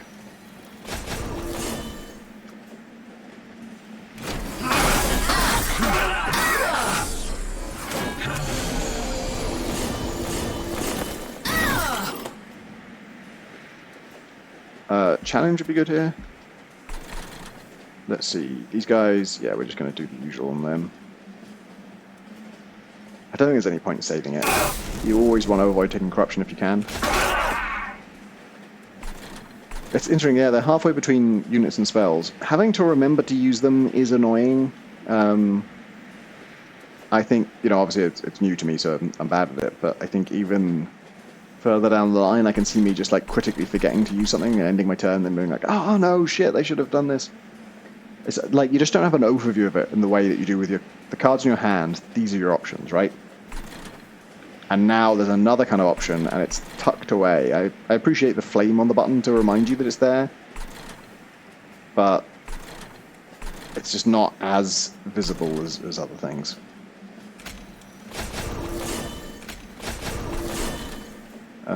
Let's do challenge on him now. He might die. Like, he's 50 off dying. There's only one wave remaining, so it won't be early, but damn near to getting that done. I'm finding, I guess it's mostly just that it's new to me, but like, where units should go, I just don't have a lot of opinions on it this time, whereas Monstering 1, it's like so critical and I know exactly what I want to do. Okay, so that's just going to work. I wish I could make this 20 kill something. I was going to kill the boss. I can't kill the morsels, but I'll kill the boss. Fantastic. I'll take it. Did it kill my guy? It doesn't matter, but... Why did he die? Okay. God, these runs feel long. I'm sure, like, you are losing patience with me talking through things a lot, but, like... This is my normal pace for playing a roguelike, roughly, and actually talking does slow it down a lot. But it just feels very long. Soldier of Fortune. Consume, lose 30 bucks, draw a unit and apply plus 30, avarice 15 and armor 15. That's interesting. The problem is I now have enough juice to just play all my units up front, like I fill the floors. So drawing a unit doesn't help me. I like the idea that you're almost like gambling, you're betting some money that this guy's going to get 2 hits in, which is a pretty safe bet. It seems like a great card, actually. But not only do I not normally need it, but I don't think I can make it work at all. I'd have to just avoid playing a unit when I could play it for free in order to make this do anything. Attuned explosive, deal 150 damage. Attuned, if it gains magic power, it would gain 5 times as much. I don't have any magic power. I do have 4 energy. My slam is like that.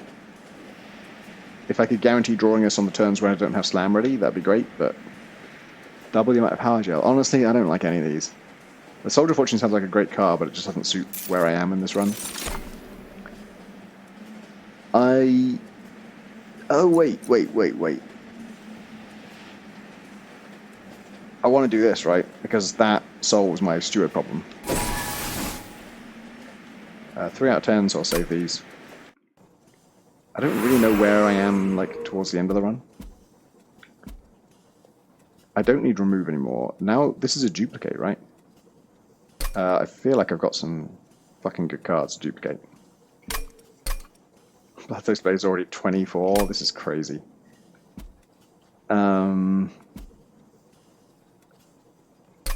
Units. What are my non-upgraded units? Hothead can still take an upgrade. I wonder if there's an upgrade for like reducing cooldown. Because a cooldown -1 would be fucking great on Hothead. Be even better on the Slam guy actually, but I can't upgrade him anymore. Yeah. Not that many upgrades left on the units, but Duplicate I think is too good to pass up. I don't know what I duplicate, but I think there's going to be something. Oh, taking some damage. Interested to see what the upgrades are. So gaining eggs I don't want anymore. And then the only other thing you're offering me is the long-term slow upgrade. And honestly, if it was just a choice between these two buffs, I would take the slow upgrade, but it also means much less health. So I've got to take the eggs. What are these?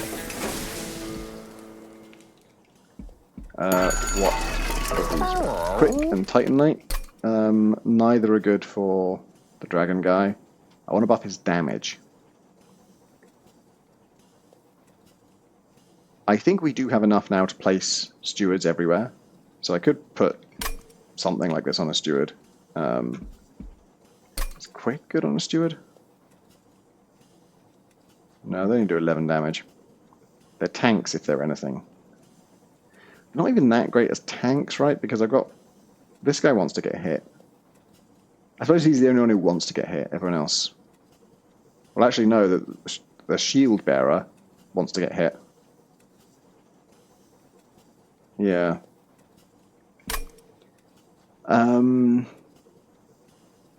I think I'll put this on a steward. Probably makes sense to put it on the Avarice one. And then I'll re-roll. Suppose I could put Avarice on the other one. Dualism. Doubles the stacks of status effects applied by this unit.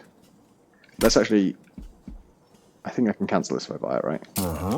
Yeah, I can cancel it, I think. So I can only put it on one of these two. Neither of them apply any status effects. Cool, good stuff. There's an amazing thing you can do, though, I discovered in my last run. If you put this on a unit, and then later you put multi-strike on them, they get 2 stacks of multi-strike.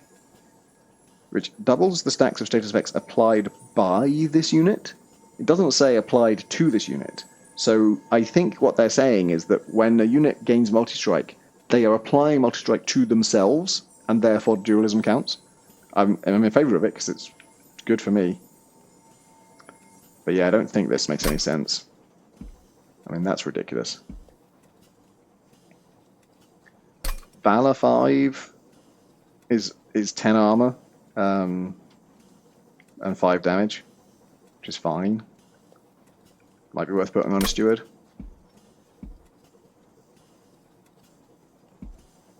I think there's nothing else here that makes any sense. So I can remove them now, but now I kind of don't want to. Pygel's very boring, isn't it? I still have like a really huge deck. I don't think I remove the stewards now, because I can place them. I could remove this. It's good for bosses who show early. But it's slow, and just generally stuff that's slow is not great. I'm keeping all the Valor stuff, because it may be useful. I can only remove one more. And it should probably be this, because I've got things like Greed and other stuff that just does straight damage.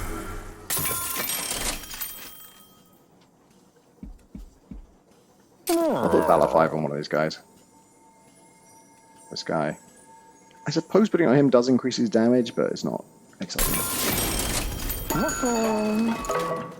Okay, so now Duplicate I've got to think about. Bloodthirsty Blade is tempting. Because that on the dragon, the Hothead, that's a hell of a thing, right? He hits for that twice on everyone. Wait, what the fuck am I saying? That's already what I was using him on. If I could duplicate him and the Bloodthirsty Blade, that'd be lovely.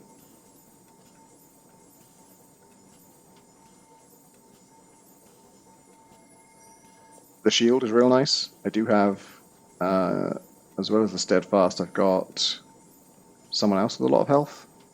Miser.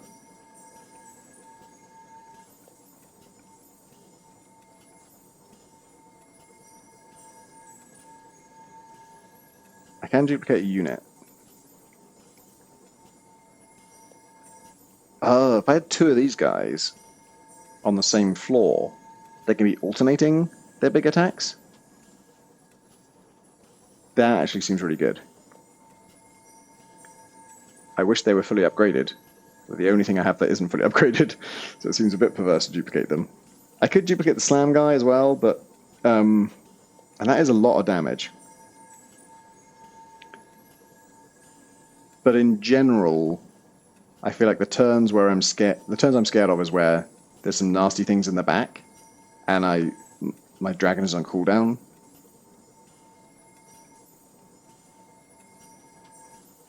On the other hand, 2 slams is better for bosses.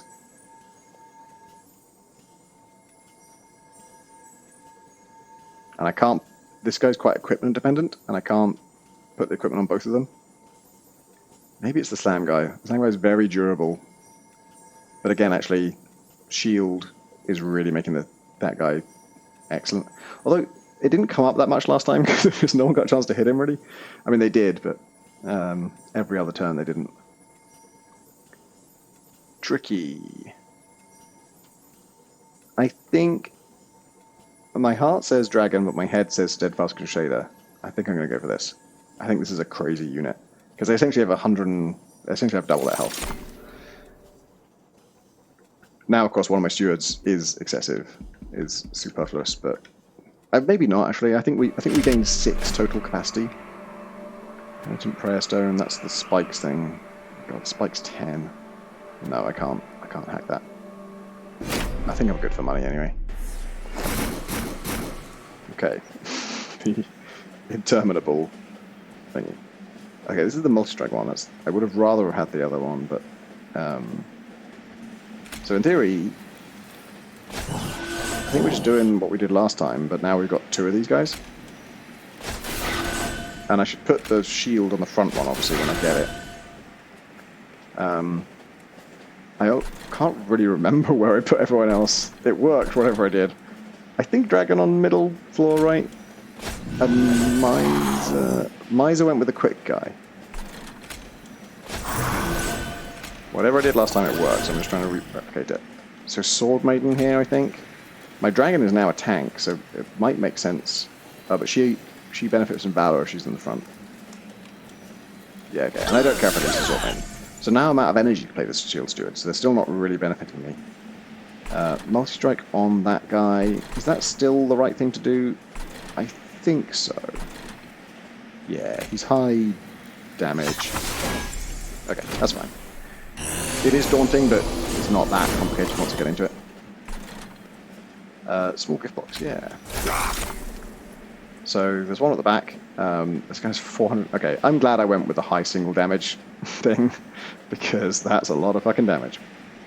I don't think I'm going to need that. Cleave is good. So if I use cleave, I don't have to use up the dragon's ability this round, which I think makes sense. I'm going to do that. I do have a steward here. Steward takes up 3. I think they go at the back here because it's important to me that the first guy who attacks after the quick round is Miser. I am thinking of challenging this dude. I might also lava flow him. I don't think we want to use lava armor on this guy, but we should use it on someone. Possibly her.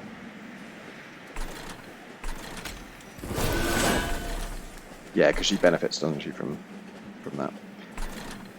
And then anything on that, and Just Cause on the front guy, and then at least one of them should use their ability.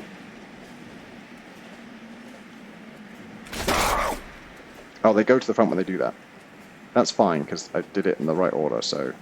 I think this is got to be as tough as a target as we're going to get, right? Might as well use it.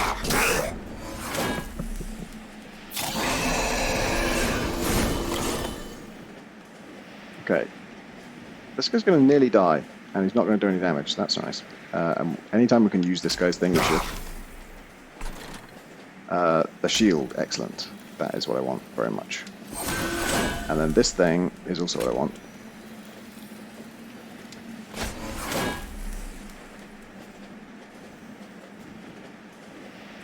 And do we do the dragon? I think we do. It helps. If I put 4 Pyro on him, it would be 147. It's not quite enough, is it? So it's not worth it. I might put it on him. What do these guys do on Resolve? If you have no units on the floor, it does 5 damage to the pyre. Nasty. That's not going to happen though. Yeah, I'm just going to do this.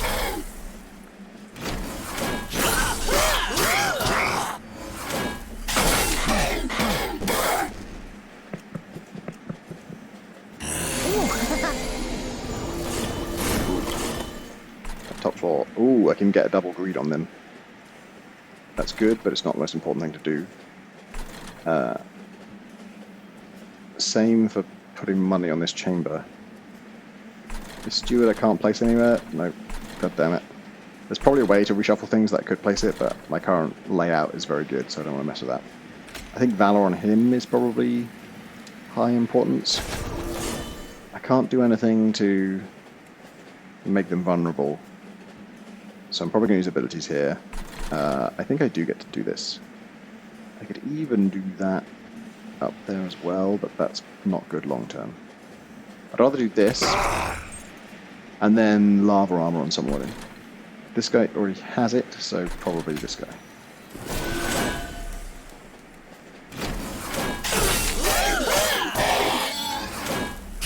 Ah, I forgot to use the abilities! God damn it! I need to be able to undo after I've committed the turn, but before the next turn has started.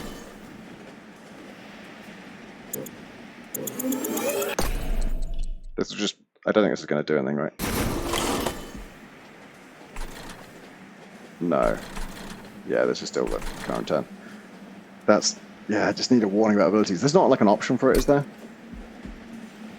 I mean, it probably would get annoying because most turns I'm leaving some abilities not done. I just want a number of just how many unused abilities have I left. This seems like a prime time to hothead. I also think... let's see. This is scary, actually. This is not... we don't have a plan for this. Like, these guys aren't going down by any known means right now. Let's focus on getting one of them dead, if possible. I guess we just do that.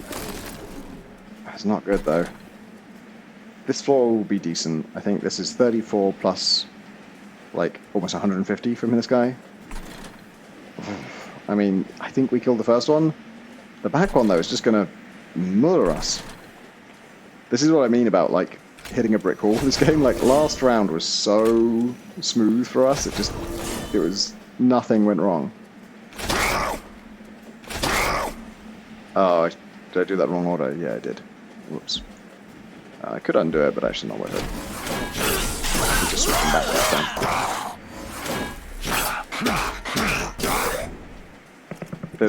The increase in health here is just so crazy. Is this called Savagery's Final Assault? Does this mean... I wonder if that meant that... oh no. Oh no, I need my cooldowns down. I mean, we're gonna hit them anyway, apparently. I'm not quite sure how we do that. Oh, because when they hit us, they hit the shield? That's only true of this guy, though, right? I'm going to just cause him to the front, just to... yeah, so now everyone who hits him is getting brutalized. I like that. Oh, I like this a lot as well. That seems good. I didn't see a big difference in... maybe that doesn't really matter. He's finally going to die. This guy goes down to half health. Now, do I want to do that?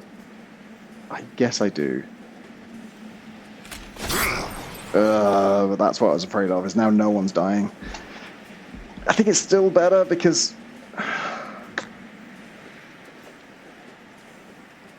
but the total health they'll have when they go to this floor is less. This guy does 110 damage with one hit, by the way, so he'll kill both of them in one hit. So he'll take, 13 damage. Not great, but it's not the end of the world. And this guy will die before he ever gets up there. Next round we get to slam, but it's pretty brutal.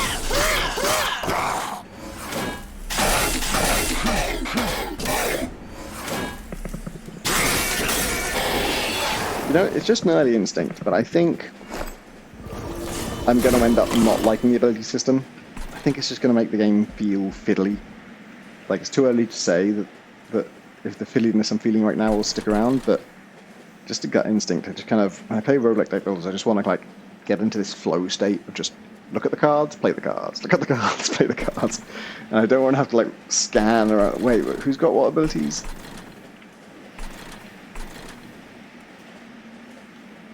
I don't need to do anything there. I do need to do something here. I guess cleave is good. Actually, no, let me do dragon ability first. And I suppose I just focus on one of them. Okay, one of them's going to die now. I think this is good. There's only one move remaining, that is good. And we want this front guy to be the toughest one.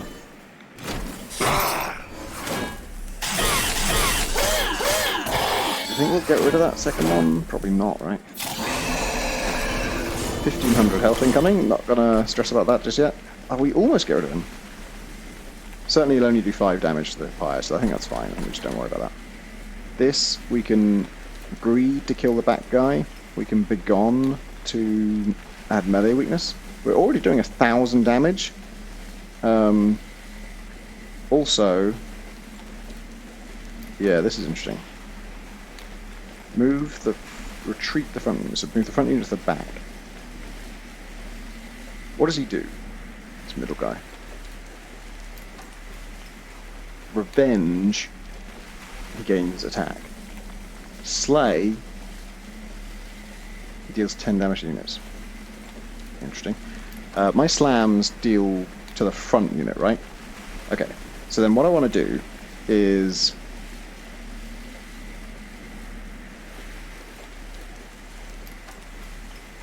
I actually think maybe... It's a question of which order do I play these in. I might want to retreat him, and then challenge him back to the front, and then slam him. I think that makes sense.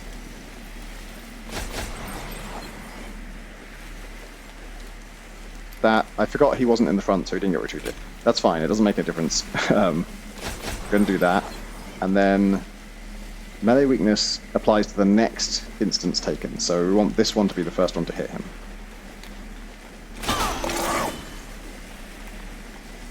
Boy, that didn't really feel like it made a dent, did it? Now... No, he's still got melee weakness. What? Why didn't I hit it? Oh, this isn't melee. It doesn't count as melee. Okay. In that case, let's do this first. It doesn't really matter at this point, but...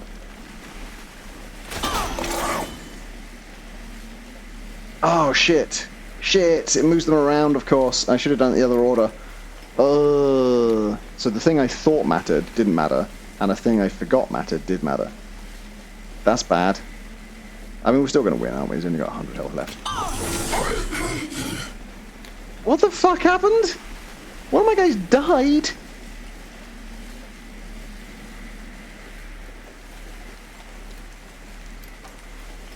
What was that? Why does the dragon die sometimes? Because I saw that's the same guy that I was confused about dying before. Hothead. Wait a minute, the gold thing doesn't hit everyone. All units? It hits my own fucking units? Okay, that was not clear to me. That was not clear to me. Fuck's sake. Jesus Christ. I mean, at least I've gained some money from killing my own units. But fucking hell, I'm amazed that hasn't screwed me more than it has. I mean, I could undo that actually. But I think we're Oh no, we're not fine. We're not fine. I need to undo that. Okay. God bless undo. Jesus, that's been hurting my own guys the whole time. I need a bit more of like a UI warning about that. Okay, so what did I do wrong last time?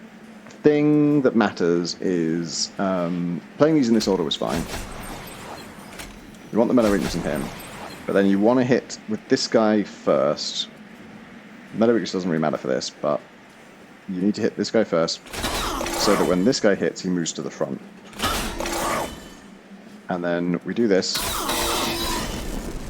and now that is so close to death. I might even be able to get there. No, probably not. Yes! Look at that! Beauty. This guy's not dying, but I'm not too worried about it. Alright, that was easy.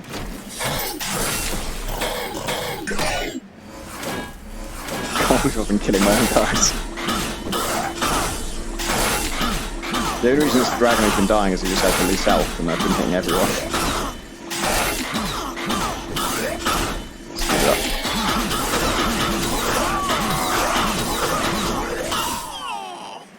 I want that to be the final boss. I'm done now. I don't want to play anymore. It's just going on forever. I think the abilities make it feel longer as well.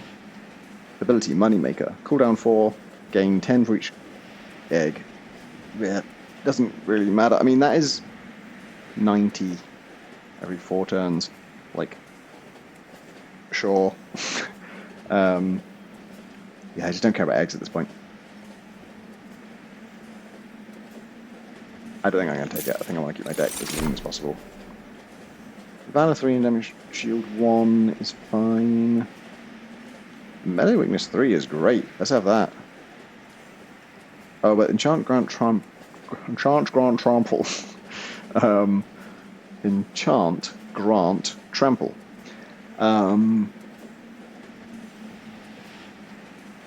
Is not bad. And I've got room for it now. Some places. I'll take it. Let's see what the City Little Bird does. I think we'll loot this. Flaming Dance. When an enemy ascends the Empire Gel. Great. Sounds good. Sharpened Dragons and Whelps getting +8. I'm into that, potentially. +3 damage, which I don't know, that only upgrades. Damage your own unit. Well, it turns out I have been doing that. I didn't think I was doing that. I mean, it's sort of interesting, like, if I had some just like 1 or 2 damage spells, hitting my own guys to unlock their spells. But I think we're going to go over that. That's not so great. The first room card played is applied to all floors? Like with this particular build, that's not especially huge, but that could be huge for some builds. Cards and rule packs come with a random upgrade. I don't really like that because it sort of uses up a slot. I guess we're late enough in the game that it doesn't matter too much. I think this is like the safe one.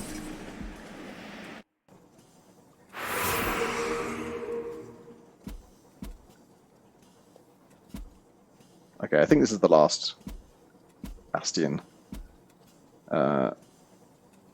So I could duplicate again. That probably is worth it. I think I've got some real good dupes. Remove is nice too, but I can just buy remove. Oh, and that's... Ah! I took the room upgrade thing, didn't I? So that could be very good. Let me see what the artifacts are. Hello. Spells without upgrades cost -1. That's big, because that's all of them. And I've got a way of drawing more cards as I play more cards. Dragons of Pyogel 5 is pretty good. I'm going to look at Merchant of Arms next. So room upgrades would be good. -2 capacity, crit copy of friendly and so on. I don't like that. It's just chaos, isn't it? Multi-strike 1, extinguish Persis unit. The downside there is less. Oh yeah, I've forgotten about this bit. You can merge equipment. Combine 2 equipment cards into 1. That's amazing. So I should merge some equipment and then duplicate it. Deployable upgrade. Upgrades an equipment or room to be drawn in the deployment phase. Okay, that's good too. But let me do this first. So, I mean, the two coolest things I have are Bloodthirsty Blade and Shield of Wang. Although, Bloodthirsty Blade and Cursed Twin Blade are an interesting synergy, right? Because this huge damage, you're doing it twice. And sure, it's ticking down, but it's ticking down pretty slowly. 2 per attack. And also, every time you slay, it's going up by 2. And you slay a lot because you're doing a lot of damage because you hit, and you're hitting a lot. These do belong on different units, whereas these really belong on the same unit. These two together are not as good for the dragon guy because his ability is based on his damage, so the multi-strike isn't helping him. There's probably a smart answer here. I mean, even just shield and lava armor is good. I think I can only do this once.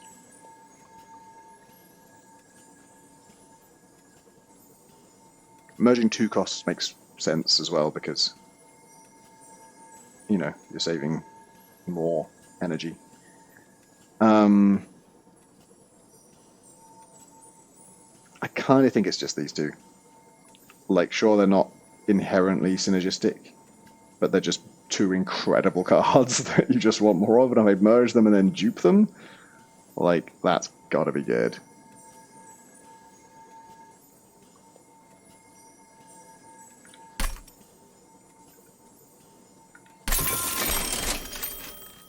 Let me check it really did do what it sounds like it's doing.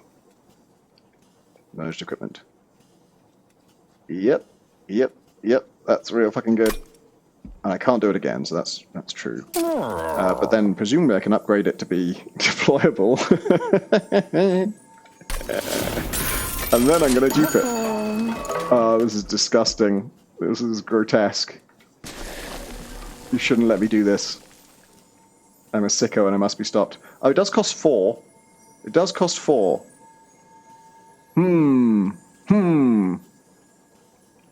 Yeah, that's fair. When I said you should stop me, you kind of have. But I do have a lot of energy in the deploy phase. I'm still going to dupe it. I've got a lot of energy in general. And that's an informative thing for, like, now do I want to buy something that gives me more energy? Lightning Scourge cost 0 is nice. I think I'll take that. And then I'm just going to re-roll. Pyro thing again, it's just slow. Start the turn fully healed champions, that's cool. Pyro to enemy units that enter the top floor terrain. God no, that's slow and it's too late. Start of the turn, friendly units gain +5 and +5 if they are the only friendly unit on the floor. That's not really going to happen. I guess I'll take the champion thing. The plural there is interesting. Fully healed champions. Can you have more than one? I think there was a way in Monster Train 1 to, like, summon a different faction's champion. Maybe I should have removed a card instead, shouldn't I? Oh well. Alright. Alright. This is going to be interesting. If I get the energy to play those cards, we're in for a good time. If I don't, that's a shame. Okay, I have 9. I mean, it's... Wait a second. Where is it? Did it not say I would get to play it in the deploy phase? Deployable. This card is drawn during the deployment phase. Is it, though?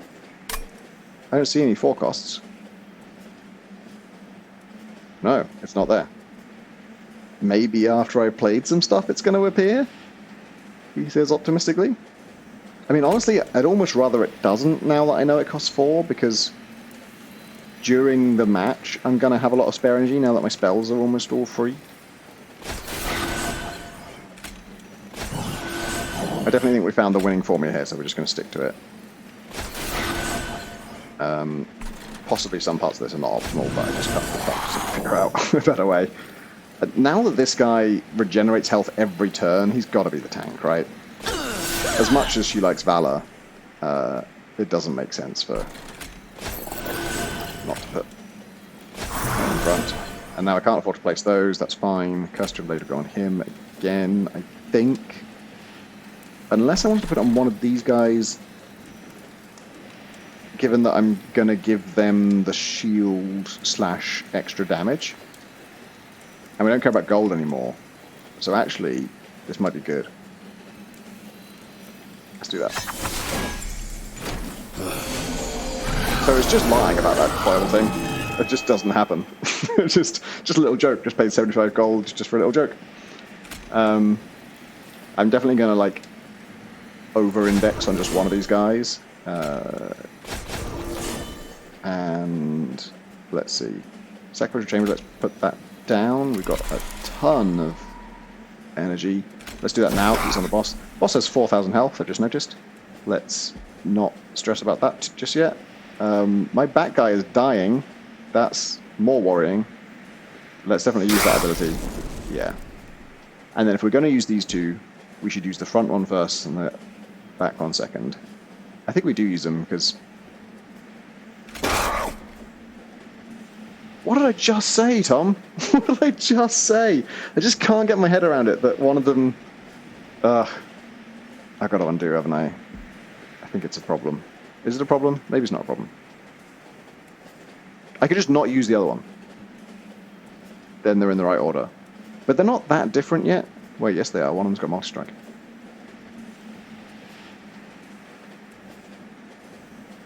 What? Am I a complete fucking idiot? I'm a complete fucking idiot. What am I talking about? You can only have one equipment. You can't put Cursed Twin Blade and the other thing. It's either or. Okay, so this guy actually probably isn't the best front runner.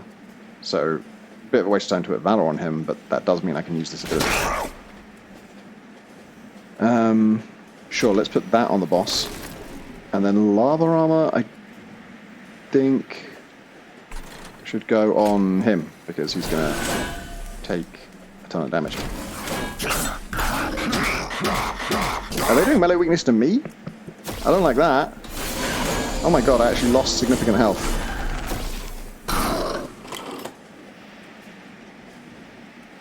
Is my equipment ever going to come up? Okay, yeah, it's all in the back half, thanks. This might be a lot hairier than anticipated. What do I do now? I think I back off. I think they both need Valor, so that... No, because only one can actually gain from Valor.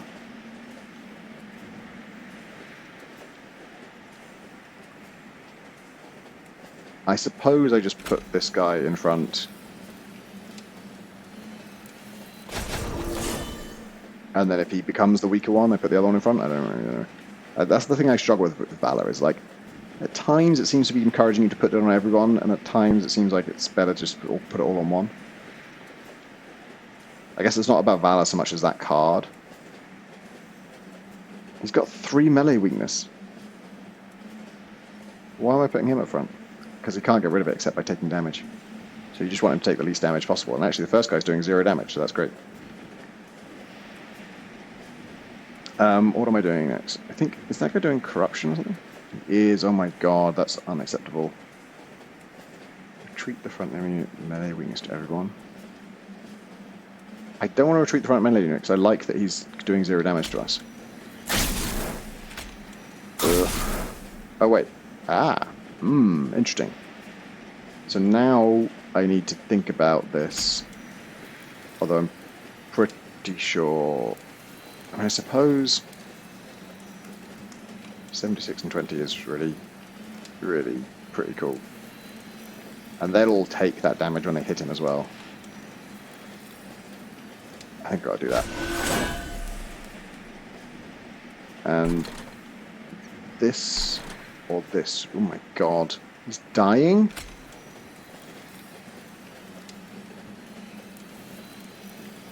He's just gonna die right away. Everyone's got 3 melee weakness. Fucking hell, that's insane. At least my champion's gonna keep regenerating. In fact, I shouldn't have done that because I could just have used that, which I want to use anyway. That's too much melee weakness. That's just... Everyone's doing triple damage to us? That's too much. It's not reasonable.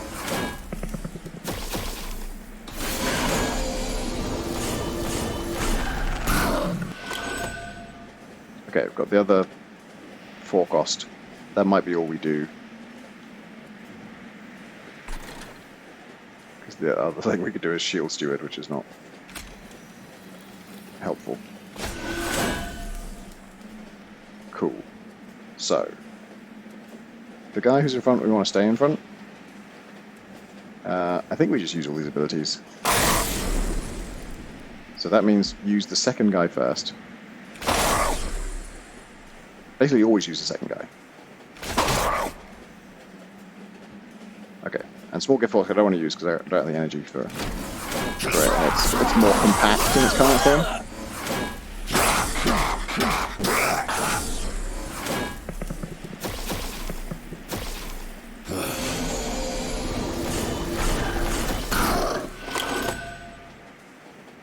Okay, we've got the trample thing now. I think that's good on this floor. Oh my god, they're gonna die. They're gonna die? Because some enemies have sweep. We can... Let's focus on...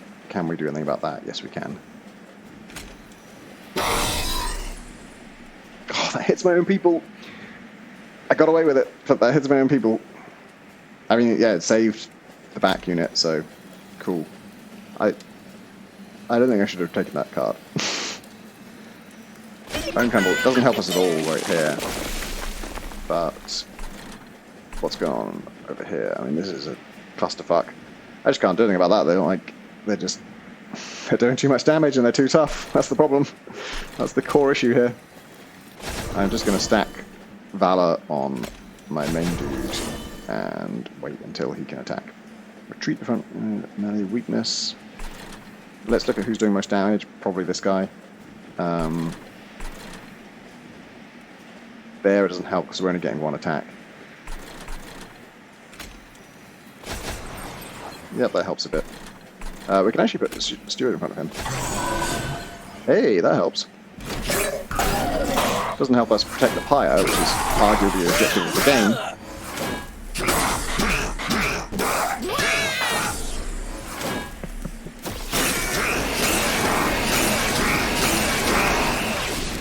You hate to see it. Okay, we can murder those guys, and actually I like that the boss is on that floor right now. Ugh, it's so hard to fucking select things on gamepad. Shift. Oh yeah, that's this thing I did to him. What's this other thing? That's also the Penitent Blood suit. Okay.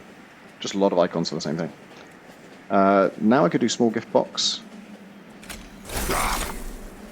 And shall I... We're definitely doing this, right? It's just a question of do I want to do this first, and I think I do. Oh, I meant to put one of those things on this guy, I think. Because his damage matters more. But actually, splash damage, you don't need that much of it. We're doing 52 already. Why does he have so much damage? Cleave is very nice for us here. So is Challenge. I can't advance this guy, but... Actually, do I even want to advance the boss? Maybe I want to advance this guy. And we'll definitely purge out that guy. And then we're going to cleave everybody. He's going to die now, that's nice. No one's losing any health, which is nice. Despite the corruption. Yeah, Valor is kind of the antidote to corruption. I'm not looking forward to playing against corruption with a different faction. These guys are surviving. This isn't great, but I can't do much about it now. I wasted the multi-strike thing. I'm an idiot. Oh, I can put another steward down. Wave after wave of my own men. They've already got lava armor. I guess I could put lava armor on the back guy. Oh, what about just putting on him just to get his health back up? Just so if there's any other sweep attacks. Doesn't move him to the front or anything, does it? No. This does, but we're going to stick to one guy. These guys are ready to slam.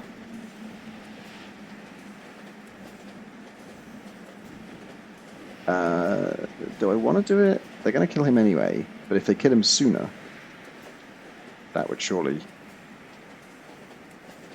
I just don't know the full maths of it. If I was going to do both, I shouldn't do the front one, but I think I'm only going to do one of them. Actually, doing one is not great, because then next time you do this one, he's got to be in the front. Let's do both. I think ultimately the most efficient thing to do is always do both of them. Like, just do all of them as often as you can. I didn't pay attention to what this was before. I hope that's higher than it was before. This guy can do something. That's helpful. Full regen on a 90 health enemy every single turn is pretty crazy. My current thing, I think we're going to lose. I think we're in with a chance, but this 3,000 ain't going anywhere, and we just, like... The slams are our big damage, and they're just not at the right order of magnitude. Like, if we were applying melee weakness and then hitting them with, like, 300 damage attacks, that's the kind of thing that would take this down. We don't have that. I'm going to focus on the bottom floor still. Actually, no, Firestarter on the boss is good, because that's ultimately... That is... The more of that, the sooner, the better. Valor on my usual guy. Always. Even more. This, like, free spells thing is crazy. Do I want to use all the melee weakness here, or do I want to put it up here? He's doing 57. The problem is he's only doing one attack, so he can't... There's no way to benefit from it. So here... we do this first, and then if we want that guy in the front... And I think we do. Then we summon him there. Yeah, that looks good. It's pretty good going for a non-cooldown turn. Or I guess for a cooldown turn. For a non-ability turn.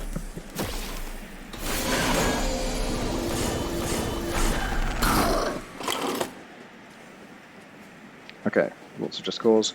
There's greed, which I now remember hurts all of my team. And we don't need it here because we can just... Oh, everyone's dying. That's not good. That's because there's a sweep unit involved. We can take care of that. Oh wow, this is going to be too easy. I actually don't think we use the slams here because this guy doesn't do anything especially nasty, right? No, it's just... In fact, he has no attack, so... It's an understatement to say he does nothing nasty. In fact, he's worse than useless for the enemy team because the main thing he does is, I hope... Yeah, when he attacks a melee weakness guy, that melee weakness guy loses their melee weakness. It's almost worth playing Just Cause on this guy to get him to the front so he can take that hit and lose his melee weakness. But then, basically my strategy involves him not getting hit. Like, if he gets hit, he's dead anyway. Cleave could be good here. Cleave could be good up here. Yeah, that's much better. Actually, Greed is not crazy here.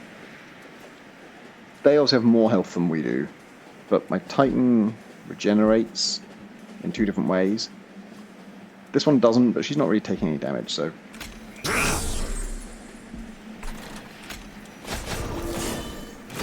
Yeah, the more valor on him, the more armor on him, which is also the more damage on his slam. We're getting money for this too. This is it? This is the last round? Fuck! Look at that. That's chaos. That's just going to take care of itself, so cool. I'm just going to play all these on him right off the bat. I think that's the easiest decision to make. Valor I might say for a second, but I think generally with these two I've learned that you just play Begone first and then challenge. You can fine-tune whatever you want it to happen. It might make sense. Oh no, this one's on cooldown. This one's on cooldown. Oh no, we needed you, man. We needed you right now. Because these are some tough guys, and those are... That's a sweep attack. That's half the problem right there. Okay, my best hope, actually... Oh, I guess... He's only getting one sweep in. He'll take out a trample guy. As long as he ends up at the front, I think we're okay. Treat front enemy melee weakness to enemy units. Then advance the sweep guy. We still lose. I didn't really pay attention to what effect that had. That looks good though. That's 2/3 of his health. I do want... Oh, I'm an idiot! I fucked it up. I needed to do slams before I did that. I mean, I can just do a slam now, but it's such overkill. And I don't think trample would apply to an ability. I think it literally says, like, hit the first guy. Yeah. Ah, sorry, I've got to undo that. That's a pretty consequential mistake. Loving the undo button. That is nice.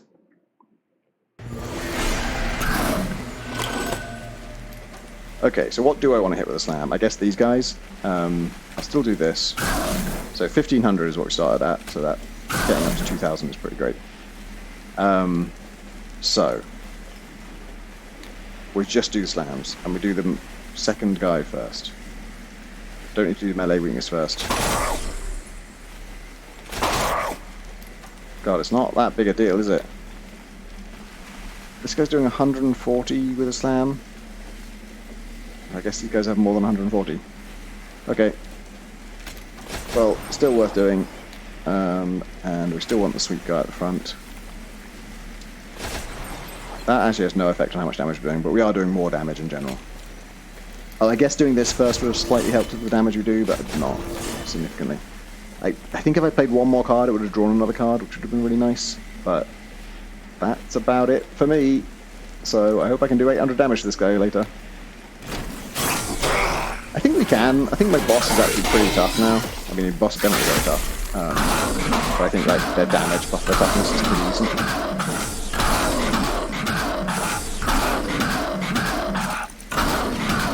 Yeah, I'm aware that at the start of this fight I said I used it as an example of the brick wall of like where it was so easy last time and now it's just totally hopeless. And of course it wasn't hopeless, we survived, so arguably it's not tough enough. Yeah, we're fine. We're going to lose 90 health, which is his health, but it is fine. And let's do cleave, and let's do just cause a couple of times. Oh, and let's also do his actual ability. I don't know why clicking on those is so awkward. Am I just meant to click on the guy, not the icon? Maybe I'm meant to click on the guy. Okay. That should be it. Man, what a weird game. Like, I mean that both in terms of Monster Train 2 is a weird game, and also that was a weird run. I sort of like my build. I think the reason I didn't feel like a really strong build, the build didn't feel as strong as it was because it was very ability dependent. And abilities are just like, will you have them ready? Don't know. Maybe, sometimes. Depends on when you use them. And that's just a little bit more uncertainty than I like. I like when my build is just like unstoppable. And I know there's reasons that people might not like that. Guildmonger, extinguish game one. Oh god. No, that doesn't sound good. Incant is also triggered by unit abilities. That's interesting, yeah. Because Incant used to be amazing, because it triggers when you cast a spell, but now a lot of things are not spells, and neither are unit abilities. I expect there's also a relic that says Incant is also triggered by room upgrades and equipment, because those are the other types of things that just make Incant less cool than it used to be. Transferable Pyogel, this will deal 5 damage 5 times. That's actually really cool. Just like make them super vulnerable to damage and then absolutely pummel them. Golden Gloves, friendly units gain with average 3. That's pretty good, all of them having that. It is interesting to make money like a foregrounded mechanic for a whole faction. We didn't get into that turning money into damage thing because I just think it's too valuable right up until the last fight. Money's just, you'd rather keep it if you possibly can. So it's a bit of an awkward balance. I'm not sure quite when the games where you do convert money to damage in a fun way tend to be ones where you can have too much money, whereas in this game I've never really had too much money. Like, maybe in some really crazy runs, but yeah. I don't know, it's interesting. I love that there's an undo button. There's a lot to like about it. Jury's still out.